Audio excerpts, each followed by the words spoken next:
UPSC preparation start ಆಗಿದ್ದು 2019 Okay. ಅದಾದ್ಮೇಲೆ 5 attempt ಕೊಟ್ಟಿದ್ದೀನಿ ಇದುವರೆಗೂ. ಈಗ ಮೊನ್ನೆ ಒಂದು ಮೇನ್ಸ್ ಬಂದಿದ್ದೀನಿ. ವಾರ ರಿಸಲ್ಟ್ ಬರುತ್ತದು 25. 5 Mains 2 interview. ಅಂದ್ಕೊಂಡ್ರೆ ಯಾವುದೋ ಇಂಗ್ಲೀಷ್ ಬೋರ್ಡ್ಗೆ ಹೊಡೆದ್ಬಿಟ್ರೆ ನಾನು ಕನ್ನಡ ಉಳಿದೋಯ್ತು, ಯಾರೋ ಒಬ್ಬ ಬಿಹಾರವನು ಬಂದು ಕನ್ನಡ ಮಾತಾಡಲಿಲ್ಲ ಅಂದ್ರೆ ಅವ್ನ ಮುಖಕ್ಕೆ ಮಸಿ ಬೆಳೆದ್ಬಿಟ್ರೆ ಕನ್ನಡ ಉಳಿತು. ಇದೆಲ್ಲ ಕನ್ನಡ. ಇಂಗ್ಲಿಶಿನ ಬೋರ್ಡಿಗೆ ಕಲ್ಲು ಹೊಡೆದು ನಿನ್ನ ಕಾಪಾಡಿದೆ, ಕನ್ನಡ ಬರದ ಬಿಹಾರಿಗೆ ಮಸಿ ಬಳಿದು ನಿನ್ನ ಉಳಿಸಿದೆ, ಹಿಂದಿಯ ಕೂಸೊಂದಕ್ಕೆ ಕೆನ್ನೆಗೆ ಹೊಡೆದು ನಿನ್ನ ರಕ್ಷಿಸಿದೆ. ಅಂದ್ರೆ ಪ್ರತಿಯೊಬ್ಬರಿಗೂ ಅವ್ರದೇ ಆದಂಥ ಒಂದು ಮನೆ ದೈವ ಅಂತ ಇದೆ, ಕುಲದೈವ ಅಂತ ಇರುತ್ತೆ. ಕನ್ನಡವನ್ನು ಉಳಿಸುವಷ್ಟು ದೊಡ್ಡವರು ನಾವಲ್ಲ, ಕನ್ನಡವನ್ನು ಬೆಳೆಸುವಷ್ಟು ಹಿರಿಯರು ನಾವಲ್ಲ, ಕನ್ನಡವನ್ನು ಬಳಸಿದ್ರೆ ಸಾಕು. 1000 ವರ್ಷ ಉಳಿದ ನನಗೆ ಬೇಕೆ ನಿನ್ನ ರಕ್ಷಣೆ, ಪಂಪರನ್ನ ಕೊಟ್ಟ ನನಗೆ ಬೇಕೆ ನಿನ್ನ ಪಾಲನೆ. PUC ಇದ್ದಾಗಲೇ ಒಂದು ಘಟನೆ ಆದಂಥದ್ದು. ನಾವು ಹೂ ಮಾರ್ತಿದ್ದೋ ಆ ಟೈಮಲ್ಲಿ. Actually the character of Shiva ಹೌದೌದು ನನಗೆ ತುಂಬ ಇಷ್ಟ ಆಗುತ್ತೆ. ಶಿವ ಕ್ಯಾರೆಕ್ಟರ್ ನಾವು ಭಾರತೀಯ ಪುರಾಣದಲ್ಲಿ ನೀವು ಗಮನಿಸ್ತಾ ಬನ್ನಿ. ಫ್ಯಾನ್ ಆಫ್ ಮಾಡ್ಬಿಡಿ. ಭಾರತೀಯ ಪುರಾಣದಲ್ಲಿ ಹಲವಾರು ಪಾತ್ರಗಳು ಅಂದರೆ ಶಿವ, ಬ್ರಹ್ಮ, ವಿಷ್ಣು. ನನಗೆ ಈ ತ್ರಿಮೂರ್ತಿ ಕಲ್ಪನೆ ಒಂದು ಅದ್ಭುತವಾಗಿ ಕಾಣಿಸುತ್ತೆ. ನೀವು ನೋಡಿ, ಬ್ರಹ್ಮ ಹುಟ್ಟಿಗೆ ಮೂಲ ಅಂತ ಕರಿತೀವಿ, ಶಿವನನ್ನು ಅಂತ್ಯ ಅಂತ ಕರಿತೀವಿ, ಇವನನ್ನು ಯಾರು ವಿಷ್ಣುವನ್ನು ಮಧ್ಯ, ಎಲ್ಲವನ್ನ ನೋಡ್ಕೊಳ್ಳೋ ಸ್ಥಿತಿ ಮತ್ತು ಲಯವನ್ನು ಸ್ಥಿತಿವನ್ನು ನೋಡ್ಕೊಳ್ಳುವಂಥವನು ವಿಷ್ಣು ಅಂತ ನಾವು ಹೇಳ್ತಾ ಬರ್ತೀವಿ.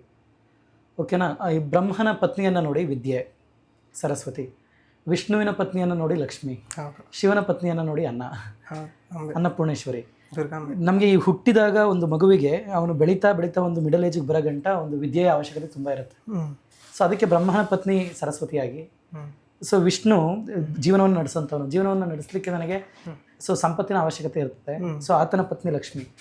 ಅದಾದಮೇಲೆ ಸ್ಥಿತಿಕಾರ ಲಯಕಾರ ಶಿವ. ಸೊ ಅಂತ್ಯದಲ್ಲಿ ಅವನಿಗೆ ಪತ್ನಿಯಾಗಿ ಅನ್ನಪೂರ್ಣೇಶ್ವರಿ. ಆಕೆಯೂ ಕೂಡ ಇಂಪಾರ್ಟೆಂಟ್, ಅನ್ನ ಇಲ್ಲದೆ ಯಾವುದೂ ಇರುತ್ತೆ. ಸೊ ಈಗ ತ್ರಿಮೂರ್ತಿಗಳನ್ನೇ ಒಬ್ಬ ಮನುಷ್ಯನನ್ನಾಗಿ ನಾವು ಕನ್ಸಿಡರ್ ಮಾಡ್ಕೊಂಡ್ರೆ ಆ ಮನುಷ್ಯನಿಗೆ ಇವರು ಕೂಡ ಯಾವ ರೀತಿ ಕಾಣಿಸ್ತಾರೆ ಹೇಳಿ. ಸೊ ಅವಶ್ಯಕರ ಇರುವಂತಹ ವಸ್ತುಗಳು ಆ ಕ್ಷಣದಲ್ಲಿ ಏನಾಗ್ತಾ ಬರ್ತವೆ, ಪತ್ನಿಯಾಗಿ ಕಾಣಿಸ್ಕೊಳ್ಳುವಂಥದ್ದು. ಸೊ ಇದು ನಮಗೆ ಒಂದು ಅದ್ಭುತವಾಗಿ ಕಾಣಿಸೋಂಥ ರೀತಿ ಅಂತ, ಅದನ್ನೇ ತ್ರಿಮೂರ್ತಿಗಳು ಅಂತ ನೋಡಿದಾಗ ಈ ರೀತಿ ಕಾನ್ಸೆಪ್ಟ್. ಮತ್ತು ನನಗೆ ಶಿವ ಅನ್ನೋಂಥ ಕ್ಯಾರೆಕ್ಟರ್ ಏನಕ್ಕೆ ತುಂಬ ಇಷ್ಟ ಆಗುತ್ತೆ ಅಂದರೆ ಸರ್, ನಾನು ಹೇಳ್ತೀನಿ, ಶಿವನ ಕ್ಯಾರೆಕ್ಟರ್ ನೋಡಿ, that character is the beauty. ನಾವು ಅದನ್ನು ಅಂದರೆ ಆ ಕ್ಯಾರೆಕ್ಟರ್ನ ಹೋಲಿಸ್ಲಿಕ್ಕೆ ನನಗೇನು ವಿಶೇಷವಾಗಿ ಪ್ರಯತ್ನ ಪಡೋ ಅವಶ್ಯಕತೆ ಇಲ್ಲ. It's just simple. ಅವ್ರು ಹೇಳ್ತಾರೆ, ಪುರಾಣದಲ್ಲೆಲ್ಲ ಹೇಳ್ತಾರಲ್ಲ, ಒಂದು ಬಿಲುಪತ್ರೆ ಕೊಟ್ಬಿಟ್ರೆ ಸಾಕು ಬಂದ್ಬಿಡ್ತಾನೆ ಅಂತ. So it's very simple. And to be like Shiva it's very difficult. ಶಿವನ ರೀತಿ ಇರೋಂಥದ್ದು ಸ್ವಲ್ಪ ಕಷ್ಟ. ಶಿವನ ರೀತಿ ಇರೋಂಥದ್ದು, ಈಗ ಬೇರೆ ರೀತಿ ಇರ್ಬೋದೇನೋ, ಐ ಡೋಂಟ್ ನೋ, ಬಟ್ ಶಿವನ ರೀತಿ ಅಂದರೆ he has the most beautiful things around him, yet he never worried about all those things. ನನ್ನ ಸುತ್ತ ಎಲ್ಲ ಸುಂದರವಾಗಿದೆ, ಮತ್ತು ಅದ್ರ ಬಗ್ಗೆ ನನಗೆ ಯಾವುದೇ ರೀತಿ ಮೋಹ ಇಲ್ಲ, ಅದು ಯಾವುದೇ ರೀತಿ ಬಯಕೆ ಇಲ್ಲ, ಯಾವುದೇ ರೀತಿ ಅಟ್ಯಾಚ್ಮೆಂಟ್ ಇಲ್ಲ. I am just silent. ಅವರು ಶಿವನಿಲ್ಲದ ಸೌಂದರ್ಯವೇ ಶಿವಕಾವ್ಯದ ಕಣ್ಣು, ಶಿವ ಕಾವ್ಯಕ್ಕೆ ಕಣ್ಣು. ಅಂದರೆ ಆ ಶಿವ ಕೇವಲ ಒಂದು ಮೂರ್ತಿ ರೂಪವಲ್ಲದೆ ಅಮೂರ್ತವಾದ ಭಾವ ಕೂಡ ಅಂತ. ಶಿವತ್ವದ ಭಾವ ಇದೆಯಲ್ಲ, ಅದು ಅದನ್ನು ಹೇಗೆ ಡಿಫೈನ್ ಮಾಡೋದು ಅಲ್ವಾ? ಅದು ಅನುಭವಿಸ್ಬೇಕಷ್ಟೇ. ಇವಾಗ ಮೌನವನ್ನು ಯಾವ ರೀತಿ ಡಿಫೈನ್ ಮಾಡೋಕ್ಕಾಗತ್ತೆ ನಾವು? ನಾನು ನೋಡಿ, ಕೇದಾರ್ನಾಥ್ ಇದಕ್ಕೆ ಹೋಗಿದ್ದೆ ಟ್ರಿಪ್ಗೆ. ಸೊ 16ರಿಂದ 21 ಕಿಲೋಮೀಟ್ರು ಟ್ರಾವೆಲ್ಲು, ವಾಕಲ್ಲಿ ಹೋದಾಗ ಬೆಳಗ್ಗೆ 4 ಗಂಟೆ 4:15. ಸೊ ಅಲ್ಲಿ ಹೋಗಿ ರೀಚ್ ಆಗಿದ ತಕ್ಷಣ, ಸೊ ಕೇದಾರ್ನಾಥ್ ಎಲ್ರಿಗೂ ಸುಮಾರು ಜನಕ್ಕೆ ಅದೊಂದು ಡ್ರೀಮ್ ಥರ ಇರುತ್ತೆ. ಸೊ ಅಲ್ಲಿ ಹೋಗಿ ನೋಡಿದ ತಕ್ಷಣ ನಮ್ಗೆ ಏನು ಅನಿಸುತ್ತೆ ಅಂದರೆ, ಅದು ಏನಪ್ಪ, ಅಲ್ಲೇನು ಲಿಂಗನೂ ಇಲ್ಲ, ಪ್ಯೂರ್ ಲಿಂಗನೂ ಕೂಡ ಇಲ್ಲ, ಒಂದು ತ್ರಿಭುಜಾಕೃತಿಯಲ್ಲಿ ಒಂದು ವಿಗ್ರಹ ಇರೋಂಥದ್ದು. ಸೊ ಅದನ್ನು ನೋಡಿದ ತಕ್ಷಣ ಏನು ಅನಿಸ್ಬಿಡ್ತು ಅಂದರೆ, see that gives satisfaction. See 16ರಿಂದ 21 ಕಿಲೋಮೀಟ್ರ್ ನಾನು ನಡ್ಕೊಂಬಂದಿದ್ದು ಇದು ನೋವು, ಅದನ್ನು ನೋಡಿದ ತಕ್ಷಣ ಹೋಗುತ್ತೆ ಅಂದರೆ, ಇಟ್ಸ್ ನಾಟ್ ಬಿಕಾಸ್ ಅಲ್ಲೇನೋ ದೇವರಿದೆ, ಅಲ್ಲೇನೋ ಶಕ್ತಿ ಇದೆ, ಇಟ್ಸ್ ನಾಟ್ ದಟ್. ಇದು ಭಾವದ ಸಂಬಂಧ. ಹೌದು, ನನ್ನ ಮನಸ್ಸಿಗೆ ಅದೇನೋ ಒಂದು ಕೊಡುತ್ತೆ. ಸೊ ಅದು ನನಗೆ ತುಂಬ ಇಂಪಾರ್ಟೆಂಟ್ ಆಗುತ್ತೆ. ನಾನು ಕೂಡ ನನ್ನ ಸ್ಟೂಡೆಂಟ್ಸ್ ಜೊತೆ ತುಂಬ ಜನ ಹೇಳ್ತೀನಿ, ವೆನ್ ಐ ಸಿ ಶಿವಲಿಂಗ ಅನ್ನುವಂಥ ಒಂದು ಕಲ್ಪನೆಯನ್ನು ನೋಡಿದ ತಕ್ಷಣ ಅದು ಕೊಡಷ್ಟು ಒಂದು ಭಾವನೆ, ಅದೊಂದು ಕಂಪ್ಲೀಟ್ನೆಸ್ಸು, ಅದೊಂದು ಸಾಕಾರ ಮೂರ್ತಿಯಾಗೂ ಕಾಣಿಸುತ್ತೆ, ಅದೊಂದು ನಿರಾಕಾರ ಮೂರ್ತಿಯಾಗೂ ಕಾಣಿಸುತ್ತೆ. That is the beauty of Shiva. ಆ ಶಿವಲಿಂಗವನ್ನು ನೀವು ನೋಡಿ, ಅದನ್ನು ನೋಡಿದ ತಕ್ಷಣ ನನಗೇನು ಅನಿಸುತ್ತೆ, ಇದೊಂದು ರೂಪ ಇದೆಯಲ್ಲ ಅಂತ. ಶಿವಮೂರ್ತಿ ಅದೊಂದು ರೂಪ, ಬಟ್ ಆ ರೂಪದಲ್ಲಿ ಯಾವುದೋ ಒಂದು ತಡಬೇಕು ಮಾಡಲಿಕ್ಕಾಗದೇ ಇರೋಷ್ಟು ನನಗೇನಾಗ್ತಾ ಬರುತ್ತೆ, ಎರಡೂ ಕೂಡ ಕಾಣಿಸುತ್ತೆ ನನಗೆ. ಅಲ್ಲಿ ಶಿವನನ್ನು ಕಣ್ಣು, ಮೂಗು, ಕಿವಿ, ಬಾಯಿ ಇದನ್ನೆಲ್ಲ ನಾನು ನೋಡಲಿಕ್ಕಾಗಲ್ಲ, ಬಟ್ ಆದರೂ ಕೂಡ ಅದರಲ್ಲಿ ಏನೋ ಒಂದು ರೂಪವನ್ನು ನೋಡ್ತಾ ಇರ್ತೀನಿ. ಸೊ ನಾನು ಅವನಲ್ಲಿ ಅದರಲ್ಲಿ ಏನೋ ಒಂದು ನೋಡ್ತಾ ಇರ್ತೀನಿ ಅಂದಾಗ, so that gives some satisfaction to me. Satisfaction ಏನು ಅಂದರೆ, ನನಗೆ ಏನು ಬೇಕಿತ್ತು ಆ ತೃಪ್ತಿಯನ್ನು ಅದೊಂದು ಕೊಡ್ತದೆ. ಸೊ ಆ ಕೊಟ್ಟಾಗ ನನಗೆ ಅದೊಂದು ನೆಮ್ಮದಿ ಸಿಗುತ್ತೆ. So that's why I like that character. Even ಶಿವಾನಂತ ಒಂದು ಕ್ಯಾರೆಕ್ಟರ್ ಇದೆಯಲ್ಲ, that character framing is very very difficult. ತುಂಬ ಕಷ್ಟಪಟ್ಟು ಮಾಡೋವಂಥ ಕ್ಯಾರೆಕ್ಟರ್ಗಳು. ಆ ರೀತಿ ಕ್ಯಾರೆಕ್ಟರ್ಗಳಲ್ಲಿ ನನಗೆ ಇಡೀ ಪುರಾಣ ಮಹಾಭಾರತ ಇವನ್ನೆಲ್ಲ ತೊಗೊಂಡ್ರೆ, ಕಾವ್ಯಗಳು ತೊಗೊಂಡ್ರೆ, ನನಗೆ ಕೃಷ್ಣನ ಕ್ಯಾರೆಕ್ಟರ್ ತುಂಬ ಇಷ್ಟ. ಸೊ ದಟ್ ಕ್ಯಾರೆಕ್ಟರ್, ಕೃಷ್ಣನ ಕ್ಯಾರೆಕ್ಟರ್, ಇಡೀ ಪ್ರಪಂಚ ಸಾಹಿತ್ಯದಲ್ಲೇ ತುಂಬ ಜನ ಹೇಳಿರುವಂಥದ್ದು, ಇಡೀ ಪ್ರಪಂಚ ಸಾಹಿತ್ಯದಲ್ಲೇ ಕೃಷ್ಣನಂಥ ಕ್ಯಾರೆಕ್ಟರು ಫ್ರೇಮ್ ಮಾಡಲಿಕ್ಕಾಗಲ್ಲ. In the same way it is ಶಿವನಂಥ ಕ್ಯಾರೆಕ್ಟರ್ ಕೂಡ ವೆರಿ ರೇರು. ಅದು ತುಂಬ ಕಷ್ಟ ಅನಿಸುತ್ತೆ. ಸೊ ಅದಕ್ಕೆ ನೀವು ಸಾಂಗ್ ಹೇಳಿದ ತಕ್ಷಣ ನೆನಪಾಯ್ತು ನನಗೆ ಶಿವನ್ character. I like that Shiva ಅನ್ನುವಂಥ ಒಂದು ಪಾತ್ರವನ್ನು ತುಂಬ ಅದ್ಭುತವಾಗಿ. ಅದು ಒಬ್ಬೊಬ್ಬರ ಭಾವಕ್ಕೆ ಬೇರೆ ಬೇರೆ ಥರ ಕಾಣುತ್ತಲ್ಲ, ಅದು ನಮ್ಮ ಭಾರತೀಯ ಅಥವಾ ಸನಾತನದ ಒಂದು ವೈಶಿಷ್ಟ್ಯವೇ ಅದು. ಯಾರಿಗೆ ಯಾವ ಭಾವದಲ್ಲಿ ಬೇಕೋ ಆ ಭಾವದಲ್ಲಿ ಆ ದೇವರು ಅವ್ರಿಗೆ ಪ್ರತ್ಯಕ್ಷವಾಗ್ತಾನೆ, ಅಥವಾ ಆ ಫ್ರೀಕ್ವೆನ್ಸಿಗೆ ತಕ್ಕಂಥ ದೇವಸ್ಥಾನಗಳು ಅಲ್ಲಲ್ಲಿ ಆಗಿದಾವೆ. ಆದ್ರಿಂದ ಯಾರಿಗೋ ಜಗನ್ಮಾತೆ ಇಷ್ಟ ಆಗ್ತಾಳೆ ಅಂದ್ರೆ ಆ ಒಂದು ಫೆಮಿನೈನ್ ಎನರ್ಜಿಗೆ ಹತ್ರವಾದವರು ಅದು ದುರ್ಗಿಗೆ ಹತ್ರ ಆಗ್ತಾರೆ, ಯಾರಿಗೋ ಲಕ್ಷ್ಮಿಗೂ ಯಾರಿಗೋ ಸರಸ್ವತಿಗೂ ಹತ್ರ ಆಗ್ತಾರೆ. ಇಲ್ಲ ರುದ್ರದ ಬೇಕು ಅಂತಂದ್ರೆ ಶಿವನಿಗೆ ಹತ್ರ ಆಗ್ತಾರೆ, ಇಲ್ಲ ಸ್ವಲ್ಪ ಸೌಮ್ಯವಾಗಿರೋರು ಬೇಕು ಅಂದ್ರೆ ಕೃಷ್ಣ ಹತ್ರ ಆಗ್ತಾರೆ. ಎಲ್ಲ ಅವ್ರವ್ರ ಫ್ರೀಕ್ವೆನ್ಸಿಗೆ ತಕ್ಕಾಗಿ ದೇವಸ್ಥಾನಗಳಲ್ಲಿ ಎಸ್ಟಾಬ್ಲಿಷ್ ಆಗ್ಬಿಟ್ಟಿದೆ. ಆ ಫ್ರೀಕ್ವೆನ್ಸೀಸ್ನ ಪೀಕ್ ಇರೋದು ಆ ದೇವಸ್ಥಾನದಲ್ಲಿ ಅಂತ ನಮಗೊಂದು ಒಂದು ಸಂಸ್ಕಾರ ಹೇಳುತ್ತೆ. ಆದ್ರಿಂದ ಅದನ್ನ ನಮ್ಮ ಇನ್ನರ್ ಎನರ್ಜೀಸ್ನ ಹೈಯೆಸ್ಟ್ ಪೀಕಿಗೆ ತಗೊಂಡೋಗೋದಕ್ಕೆ ಒಂದು ರೀಚಾರ್ಜ್ ಸ್ಟೇಷನ್ಸ್ ಥರ ಈ ದೇವಸ್ಥಾನಗಳಲ್ಲಿ ಎಸ್ಟಾಬ್ಲಿಷ್ ಆಗ್ಬಿಟ್ಟಿದೆ. ಅದು ನಮ್ಮ ಸೇಕ್ರೆಡ್ ಜಿಯೋಗ್ರಫಿ ಆಫ್ ಇಂಡಿಯಾದ ಒಂದು ವೈಶಿಷ್ಟ್ಯತೆ ಅಂತ ನನಗನ್ಸುತ್ತೆ. ಹೌದು, ಖಂಡಿತ.